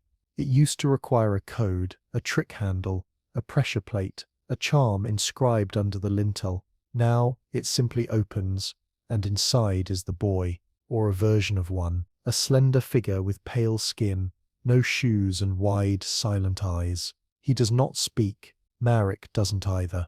Because this boy, this thing, is not human. He has no shadow, none at all. The candlelight flickers across the floor, and there's only Marek's own shape following him. The boy's bare feet cast nothing, and Nexa, somehow reformed in the corner without a whisper, will not look at him, only at the boy, with something almost like fear. "You see it too," Marek whispers. Nexa does not reply. The boy simply walks forward, barefoot on stone, toward the furnace. Marek once used to boil mercury, and then he stops, points, at Marek's feet, at his shadow, and finally he speaks. "Too many." Marek's heart lurches. Too many. What? The boy doesn't blink. Too many versions. Not enough anchors. Marek's mouth is dry. "You're like me." "No," the boy replies. "And what happened when someone gave it away?" He points again. "You still have yours, for now." Marek feels his knees weaken. He looks down again. His shadow is longer than before, not deeper, longer, split, ever so slightly at the edge, like it's thinking of branching. The boy leaves without walking, one moment there, the next, gone, not vanished, not turned to mist, just absent. Like a page torn from a book you are still reading, Marek stares at the furnace for a long time. Then, for the first time in weeks, he lights it. The flames rise slow. He prepares no tincture, no elixir, no summoning blend. He simply sits beside it, watching the flickering light dance across the stones. His shadow curls long behind him, and for the first time since this began, it speaks to him, not aloud, not in words, but in a sensation. We are not enemies. Marek shivers. I know. You made me wait too long. I didn't know you were waiting. The flame cracks. You knew. You just didn't think it mattered. Marek nods slowly. He closes his eyes. I'm sorry. In the records of alchemical history, there's a rare account from a 12th first century manuscript found in Toledo, untranslated until the 18th century. It speaks of a twin born from shade, a figure made not of light, but of neglect, a soul echo that becomes real when a person fails to honor their own reflection. Scholars still debate the validity of the source. Some call it a mistranslation of Persian metaphors. Others claim it's an early fictional allegory, but none of them can explain the margin note, scrawled in shaky Latin. Returned it once. It stayed twice. Marek leaves the furnace burning through the night. In the morning, he pours the melted wax from his candle onto a sheet of parchment, then presses his palm into it, his real one, still connected, still whole. When he lifts it, he sees a clear imprint, but beside it, a second mark, unbidden, perfectly formed, opposite hand. Not a mirror, a pair. He no longer refers to it as his shadow, not because it isn't there, it still follows him, still lingers just behind, just beside, but because it no longer feels like a part of him. It feels like a presence, a companion. Some days it mimics, other days it rests, and sometimes quietly, subtly, it leads. Marek keeps his candles low now, not because he fears the dark, but because the interplay of light and shadow has become a kind of language, a code.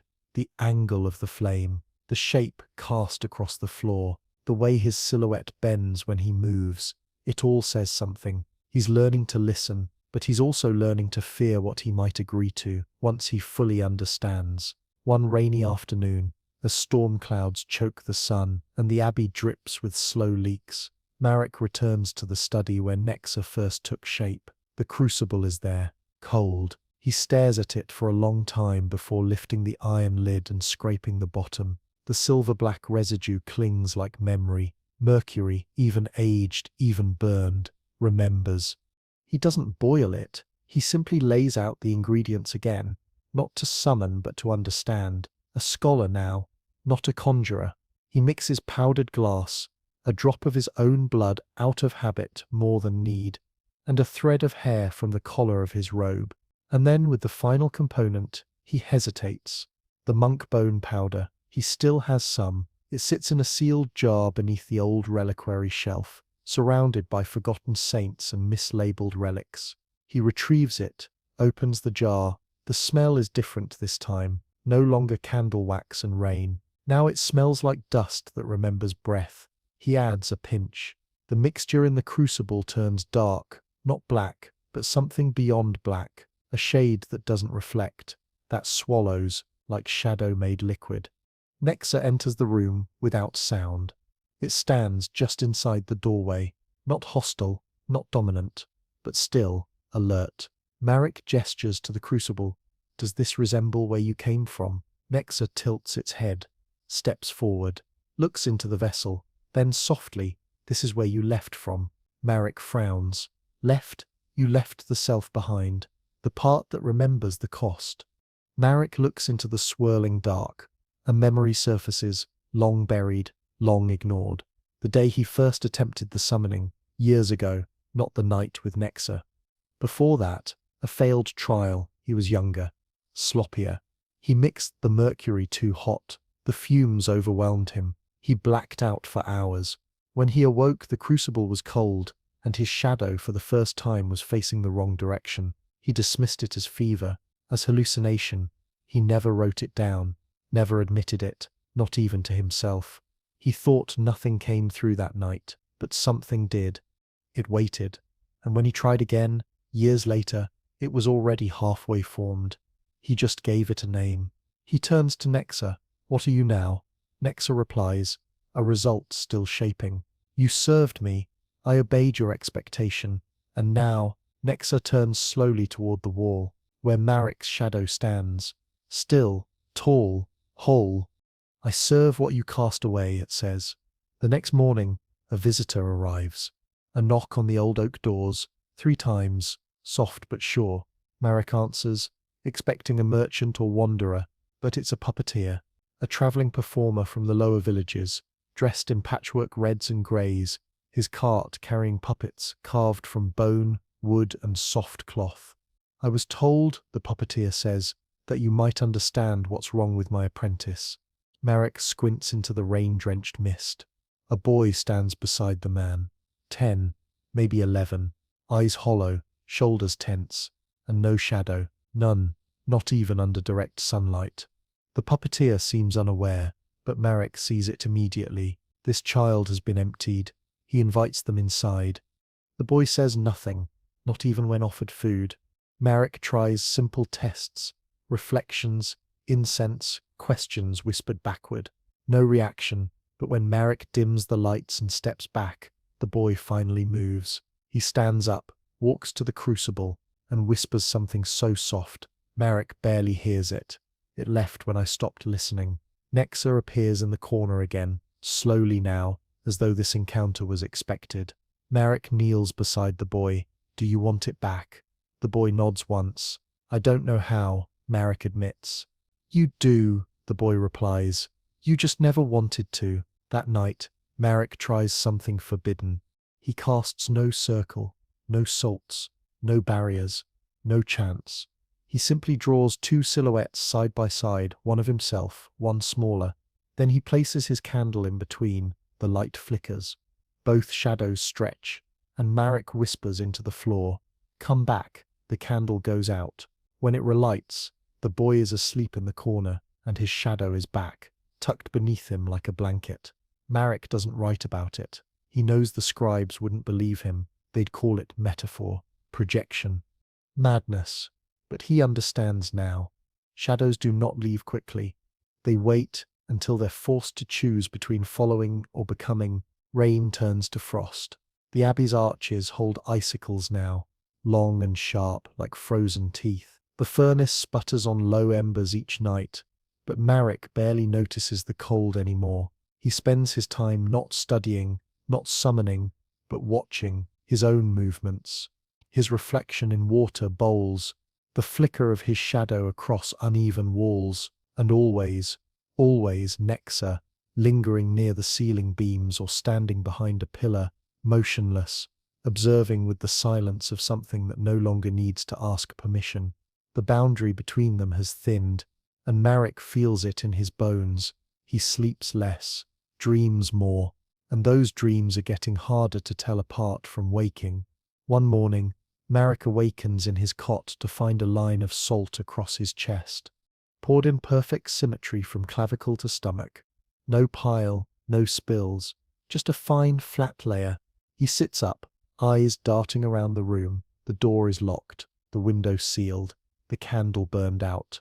He brushes the salt away and steps toward the mirror, and stops. There's no reflection, just a sheet of empty glass. But beside it on the wall, his shadow remains, still, patient, waiting. That evening, he hears it speak again, not the shadow, not Nexa, but something older. A voice that rises from the bubbling of cooled Mercury, from between the cracks in the furnace stones. A voice that says, "Give freely or I will take."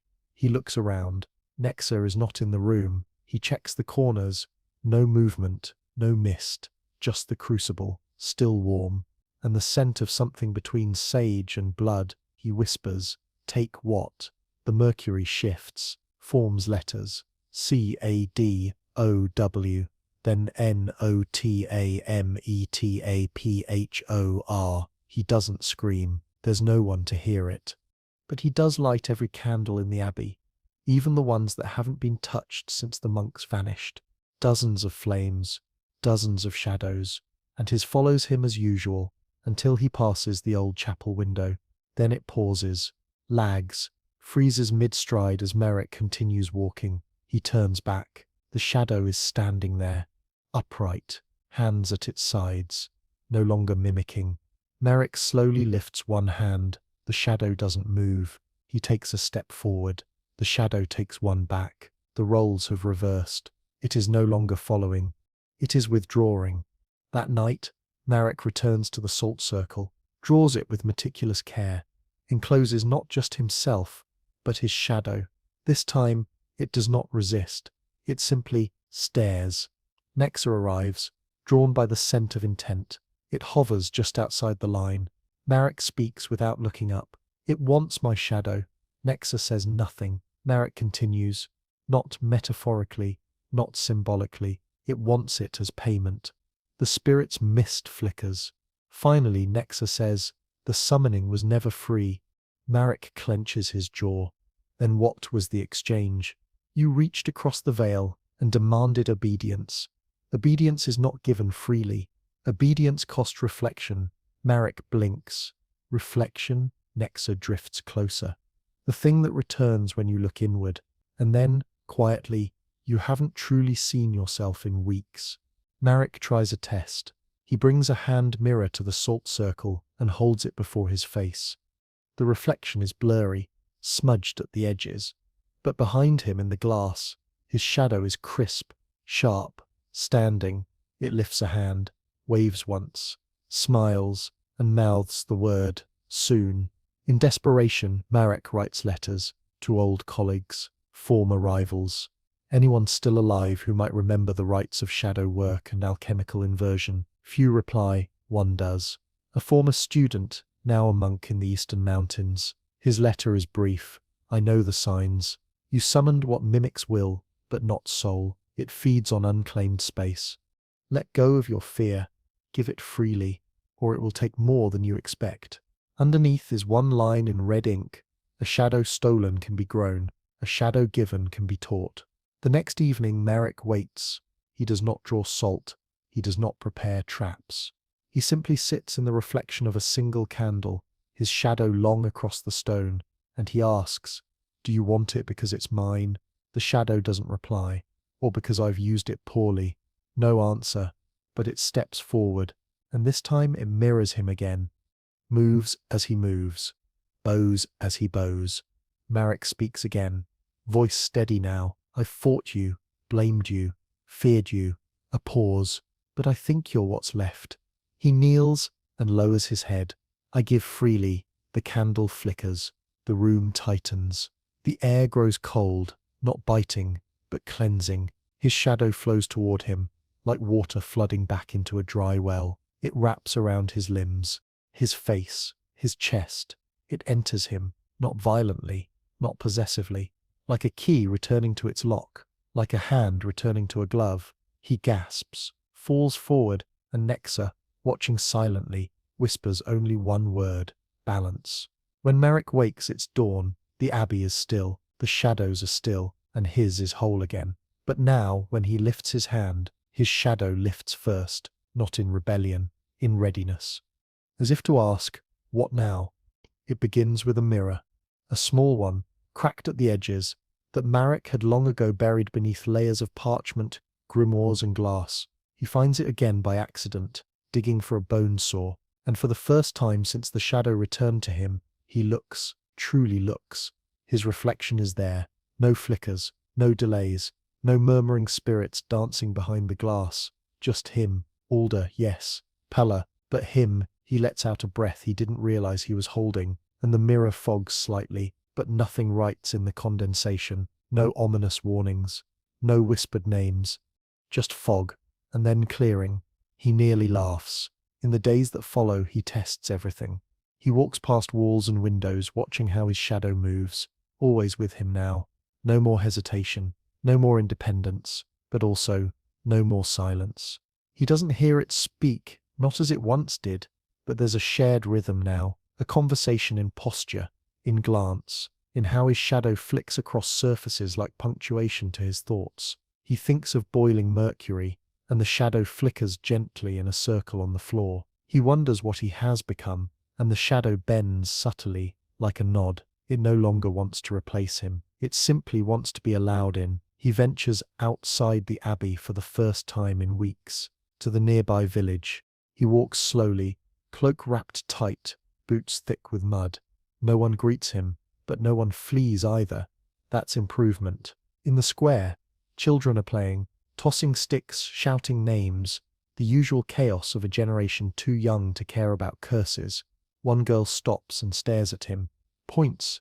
"You got two shadows," she says, matter-of-factly. He stiffens, looks down. No, just one, stretched long from the midday sun, but her eyes are wide. "There's another one," she insists. "It's following you, but it doesn't step." He forces a smile. "It's just old eyes." Shadows do strange things at noon. She shrugs, unconvinced, and runs off. Back at the abbey, he considers the girl's words. He lights a dozen candles. No extra shadows, just his, still whole, still with him, still waiting, because something has changed. Not a separation, but a presence, a secondness. It's no longer about rebellion, not replacement, not haunting. It's about residence. The shadow now lives within him, not clinging to walls, but shaping thoughts. He can feel it now, when he thinks too fast, when he forgets himself. It grounds him, not as a burden, as ballast. That evening he brews tea for the first time in months. Not a potion, just tea, chamomile, thyme, a bit of cardamom. He sits beside the furnace, not to work, but to warm, and he speaks, aloud, to no one in particular. I don't know what comes next. There is no voice in return, but his shadow settles behind him, curling around his chair like a shawl, a comfort. Then a knock. Midnight. Sharp. Measured.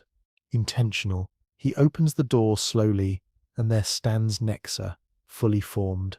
No longer flickering mist, no longer a servant or a threat. A companion. Its face resembles his, still smoothed by silver mist, but clearly him, a version of him that never feared being still. He doesn't invite it in. He doesn't need to. Nexa steps forward and stops at the hearth, looks into the fire, then speaks. The price was paid. Merrick nods. And yet, something remains. Nexa turns.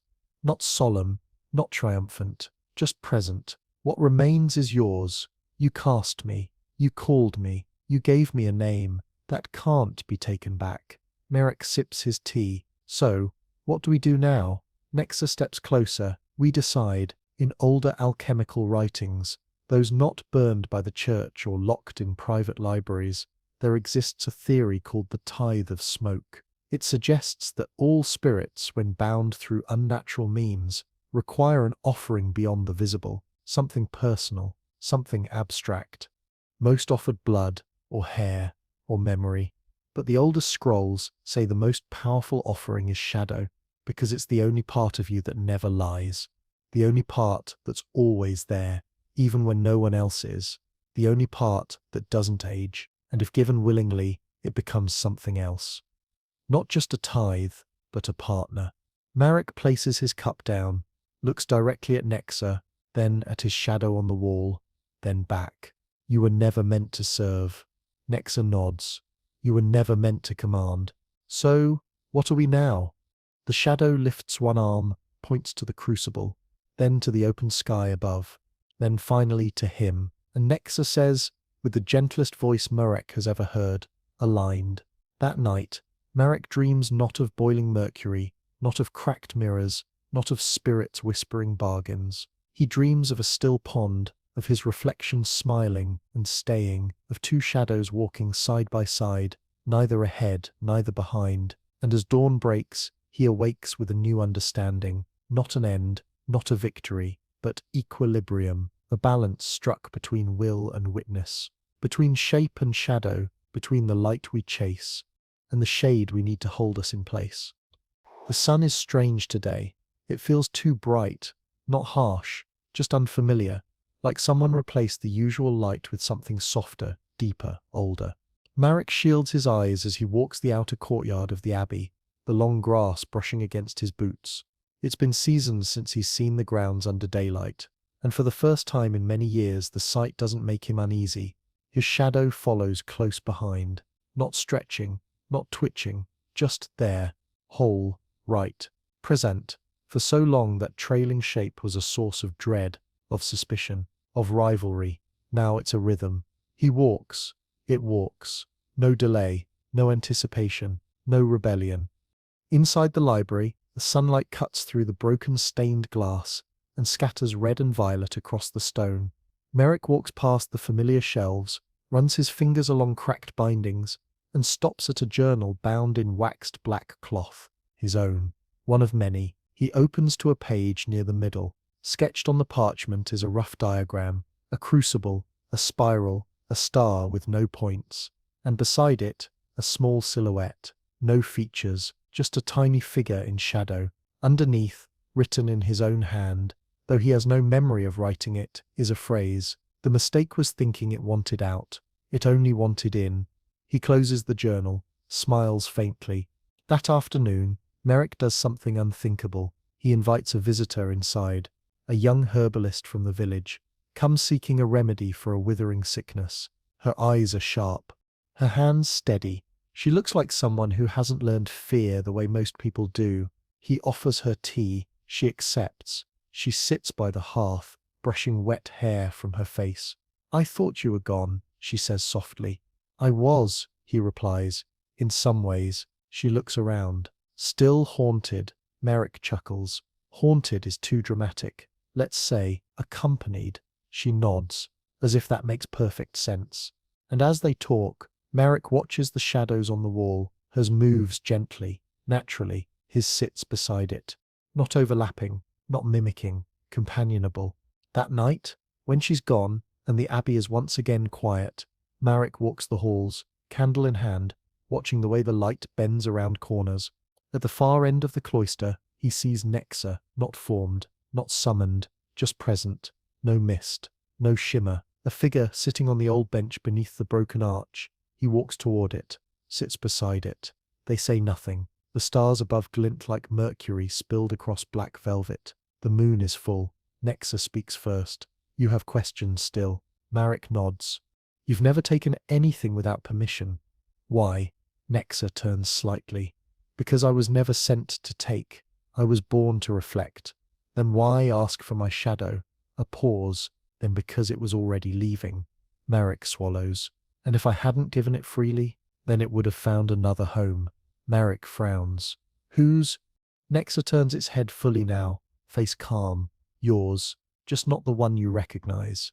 He doesn't ask more. Some truths settle best when left unopened. Back in his chamber, Merrick lights a small bowl of oil and watches the flame ripple. His shadow dances along the wall, calm, balanced, alive. He picks up a stylus and begins writing in a new book. One he will not seal, one he will not hide. A record not of ingredients but of choices, not of formulas but of reflections. 2 days later, a traveling scholar arrives at the abbey. He's young, hungry-eyed, eager. "I heard the alchemist who summoned a shadow lives here," he says. Merrick invites him inside, offers tea. The young man studies every shelf, every tool, every symbol carved into the stone. "Did you really call it up from Mercury?" Merrick shrugs. "I boiled something. It came through, and you controlled it?" "No, but you defeated it." Merrick smiles. "I made space for it." The scholar stares. "You're saying it wasn't evil?" Merrick's face darkens, not in anger, in warning. "I'm saying it wasn't simple." The scholar asks to see the crucible. Merrick agrees. They descend into the cellar. The room is dim, the crucible untouched. The young man stands beside it, eager. Could it happen again? Merrick places a hand on the young man's shoulder. "Do you ever forget your shadow?" The boy blinks. "I mean, no." "Then it's already happening." He turns and leaves the room. The scholar follows, faster. That evening, Merrick walks out to the garden, a real one now. He's cultivated it slowly. Moonflowers, lavender, a patch of sage, soft things, fragrant things, things that hold light and dark without judgment. Nexa stands beneath the yew tree, watching the leaves stir in the wind. They don't speak, they don't need to, because this is what comes after the bargain. Not punishment, not reward, just knowing. In certain obscure texts, rarely translated and often discredited, there are whispered mentions of something called the hollow guest, a spirit that lives not in homes, but in hearts, not summoned, acknowledged. The texts warn if ignored, it feeds itself. If feared, it grows teeth, but if welcomed, it guards what you forget to protect. Most readers called it superstition. Marek calls it by name, and knows it never wanted to leave, just to be let in. Marek begins each day with a ritual now, not of flame or mercury or incantation, but of attention. He walks the abbey slowly, barefoot, feeling the grain of each stone beneath his feet. He watches the light shift through broken glass, notes the way the dust dances in sunbeams. Most importantly, he watches his shadow, how it stretches, how it breathes, how it responds to the tilt of his head or the flick of his wrist. He greets it, and it greets him back. Sometimes with a subtle wave, sometimes with nothing more than perfect synchronicity, sometimes with silence, and sometimes with a gesture he hasn't made yet. These are the moments that remind him the equilibrium is fragile, but it is also sacred. The villagers begin to return, not in droves, not with trumpets or bells, but with cautious feet and hesitant eyes. They do not knock, they do not ask, they simply appear. First, a mason needing salve for old injuries, then a baker's wife seeking herbs for insomnia, then a grieving man who only wants to know if his wife's last breath meant peace. Marek helps, not with grandeur, with presence. The abbey becomes a kind of sanctum, not holy, not profane, but in between, a place where fear is acknowledged, not banished, where the strange is held, not explained. They don't ask about the crucible anymore. They ask how to know when something inside you is asking to be heard. Marek always answers the same way. Check where the light bends. If your shadow doesn't follow, you've left something behind. One night, he walks alone to the edge of the woods. No lamp, no candle, only moonlight. His shadow trails behind him faithfully, curling long across the frost-kissed ground. At the base of the old oak, the one where birds no longer nest, he kneels, and he buries something. Not bone, not a relic, just a small pouch filled with mercury, sealed tight, still full of possibility. A gesture of closure and of respect. Back in the abbey, Nexa waits, not in smoke, not in reflection, but in form. It sits near the furnace, cloaked in starlight, its face quiet. Marek joins it without a word. They sit for hours. No fire burns, but the room is warm. Marek eventually speaks. I've stopped fearing that you want to replace me. Nexa looks over, one eyebrow raised, not mockingly, just inquisitive. And I've stopped fearing that I'll disappear, Marek continues, because I understand now, you weren't a thief. Nexa nods. I was a mirror. Marek exhales, slow and deep. Then let me ask you this. If I had given my shadow willingly at the start, would all of this have been easier? Nexa tilts its head. Would you have known how to value it? Silence follows, but not empty silence. The kind that waits with you. Weeks pass, then a month, then another. Marek begins transcribing his story, not for the council, not for the guilds, not even for future alchemists, for himself. He writes, not in arcane symbols or guarded code, but in plain language. He writes of how not to lose yourself, how to listen when your shadow tugs at the edge of your mind, how to balance obedience with inquiry, how to tell the difference between a spirit that serves and a voice that mimics, and how to survive when both come from inside you. Then one morning, Nexa is gone. No farewell, no warning, no slow dissolution of mist, just gone. Marek senses it before he even opens his eyes. He walks the halls to be sure. No flickers, no sounds, only his shadow. Still there, faithful, breathing softly against the walls like a cat in sunlight. He returns to his journal and writes one simple line. The guide leaves when the guest becomes host. That evening, the light in the abbey changes. Not dimmer, not brighter, just simpler, more honest, as though the place has been scrubbed of old rituals and complicated masks. He stands in the workshop again, staring at the crucible. It's clean now, empty, ready. He does not plan to use it. He just wants to honor it, because it wasn't the crucible that summoned Nexa, or the Mercury, or the words. It was the willingness to be followed, even when he didn't know by what, even when he didn't want to be. He smiles to himself, for no one in particular, and the shadow at his side folds its arms the way he does when he's thinking. A small echo, a shared habit, nothing more, everything more.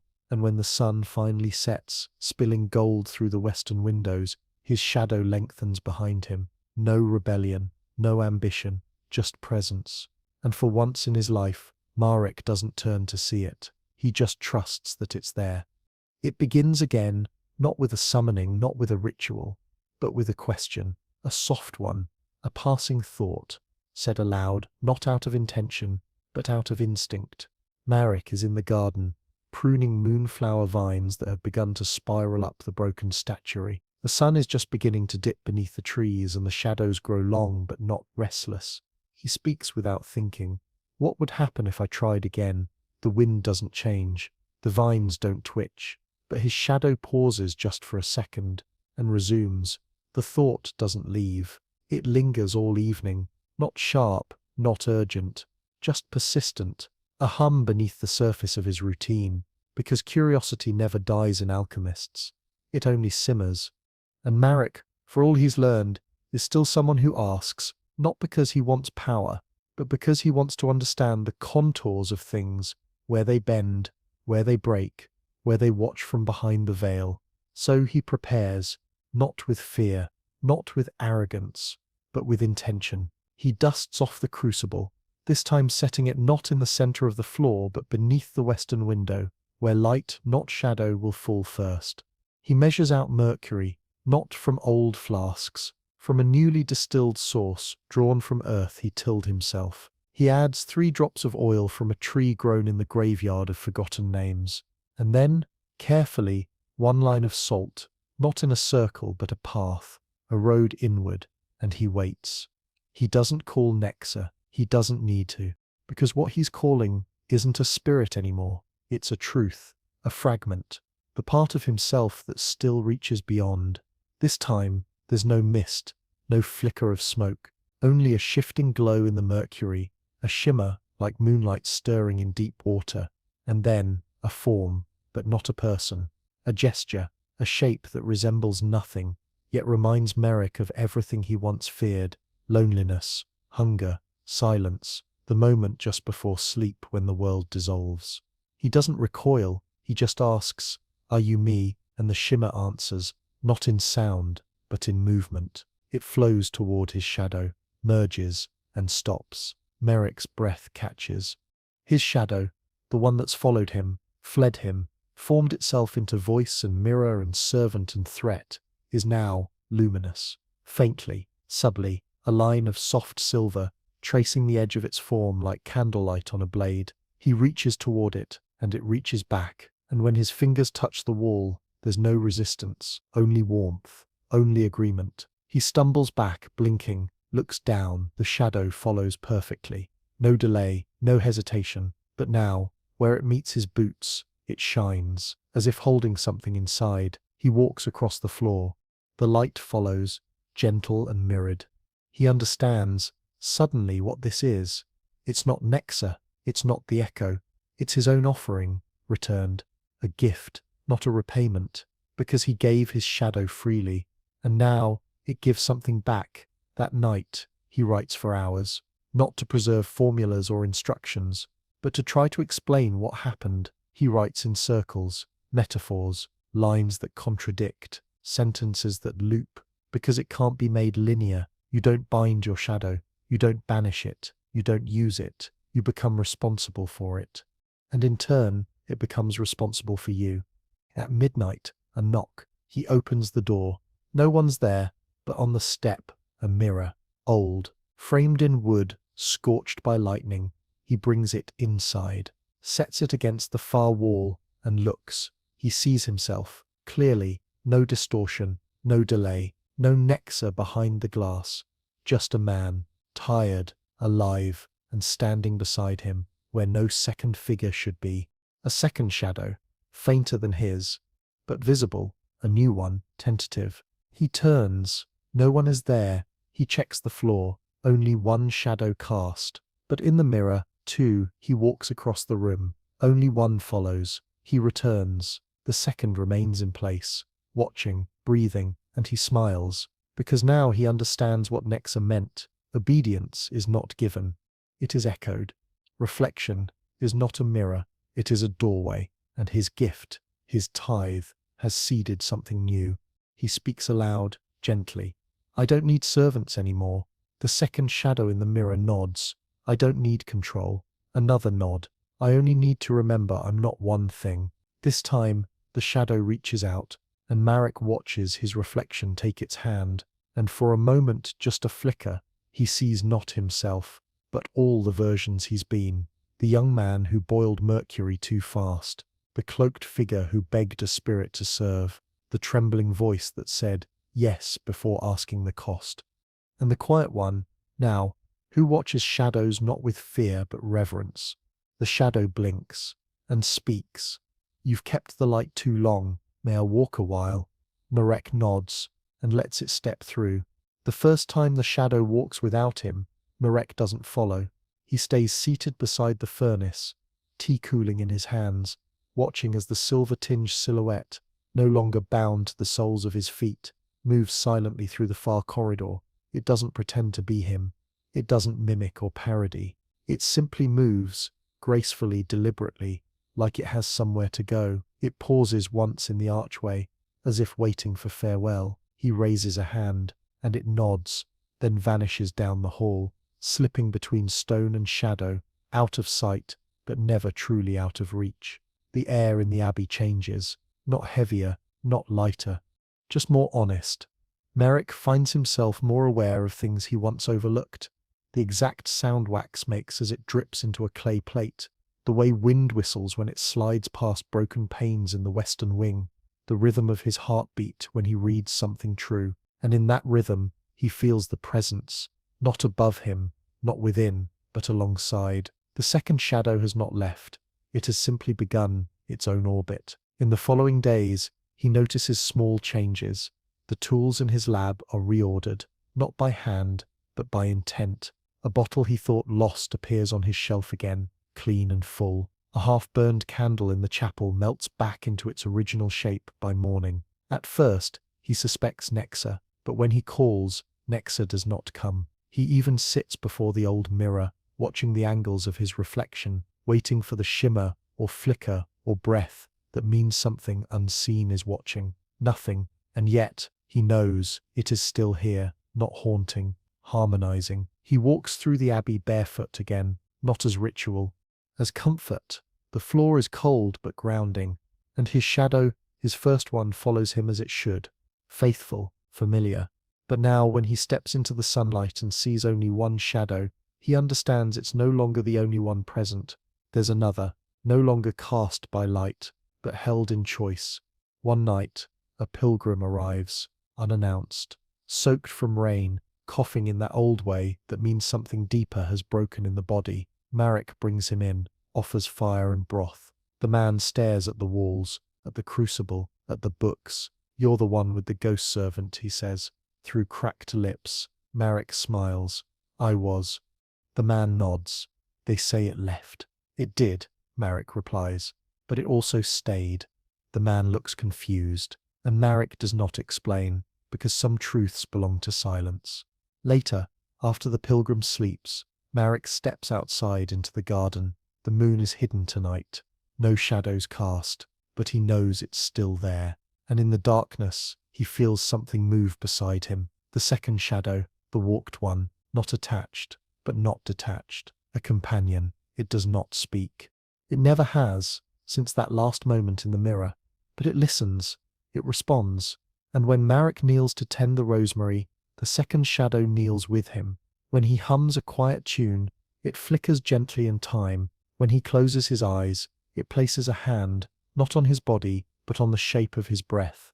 In obscure records held in the underchambers of the Prague Academy, there is mention of a phenomenon known as umbrae fidelis, faithful shadows, spirits not bound by magic, but born of surrendered will and returned presence.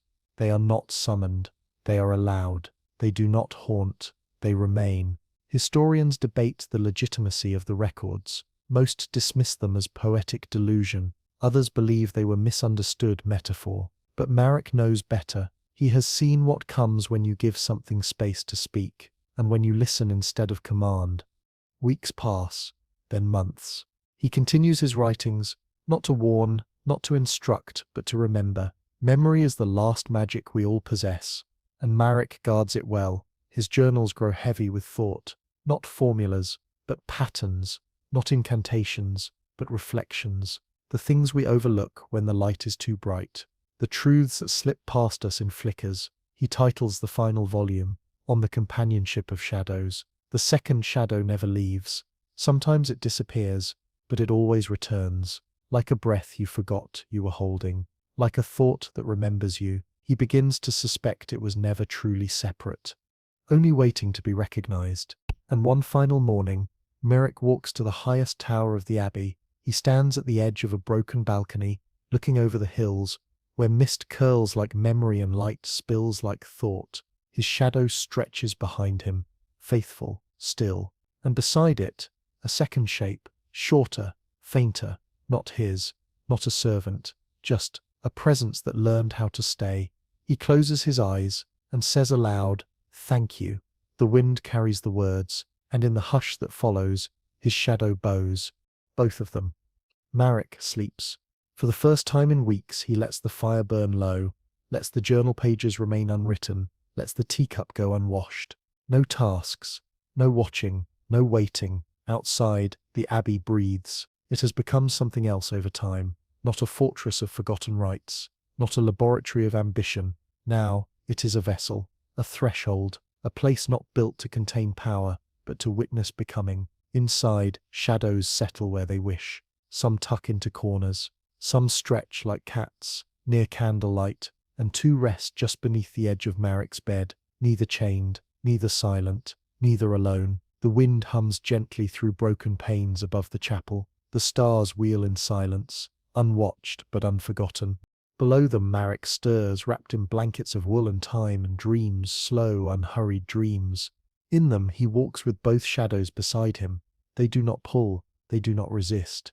They simply accompany. He crosses fields of tall grass, past ruins that never truly collapsed, into a grove that smells like burnt lavender and iron. A silver mist curls through the branches, familiar, not threatening. At the center of the grove, a mirror, cracked at the edges, ringed in salt. He does not approach. He does not need to. He nods to it, and it nods back. When he wakes, the air is soft. His body feels heavier, not with weariness, but with completion. He walks to the workbench one last time, not to create, not to summon, to leave something behind. On the table he places the cracked mirror, a small pouch of salt, the final journal, a sealed vial of mercury, and beside them, something new, a strip of parchment that reads, "Do not take, do not bind, do not fear, listen." He smiles and steps away. Out in the corridor he passes the statues and arches that once seemed so intimidating. Now they feel like old friends, silent perhaps, but never uncaring. The light slants through the windows, dust catching like stardust in slow air. His shadow follows, both of them. The second no longer flickering or uncertain, now steady, willing, whole. He reaches the outer door, the one few ever used. It creaks as it opens, and the trees beyond seem to lean in, as if curious who steps out from the old walls. He doesn't turn to look back, not out of pride, out of trust. The abbey will remember. It always does. They say alchemists seek gold, seek power, seek life unending. But Marek knows now what they truly seek is self, and the parts of the self that we cast away in pursuit of purity or glory, those parts never vanish.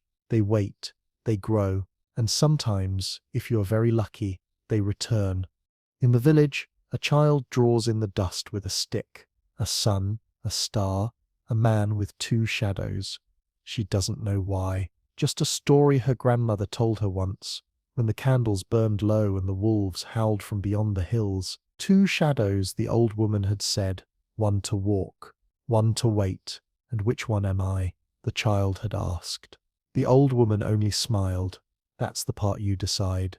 And so it comes to this quiet, soft place where nothing must be solved and nothing must be feared, where the glow of memory gently folds itself around your thoughts, and the last whisper of fire inside the abbey fades into embers you can barely see. He is no longer alone, though. He never truly was, and neither are you, not really. Not in the places where light ends and the gentle hush of shadow begins. The weight of Mercury, the echo of footsteps, the rustle of parchment and robes and breath, all of it melts now into one long sigh across the centuries, as if the world itself exhales just to see you rest. And the second shadow, yes, it lingers not behind, not below, not beneath, but beside, always beside, no longer asking, no longer reaching, just walking with you, even now, even here in this hush where your body begins to forget. Movement and your breath sinks low like a leaf resting in still water. There is nothing to chase, no tasks unfinished, no names unspoken, no spirits untamed, only the steady rhythm of silence stitched into soft warmth like a blanket you forgot you already had. And as you drift a little further from the candlelight, a little deeper into the soft curve of quiet, your heartbeat begins to speak slower in that ancient language of ease, and you realize perhaps your own shadow has learned something too, that it can sit now without needing to move, that it can rest when you rest, that it can wait, not out of duty but out of affection. And so, it does there in the room, beside the silver crucible, beside the books and broken mirrors and paths of salt and softened stone. A man and his two shadows breathe in time, not to summon or sacrifice, not to command or contain, but simply to be, and you too can let go, now gently, slowly, without fear. No more flickers behind the eyes, no more echoes that chase, only this soft quiet, a softening of the edges of thought, a stillness that isn't empty but full of space, full of slow golden breath, full of peace. Stay here as long as you like, you are safe here, always have been, and when you are ready, not now, not soon, but when you are, your shadow will rise with you calmly, kindly, and together you'll step into whatever the next thing is without rush, without wait, without needing to know where the path leads, because the path remembers you even when you forget yourself. Good night.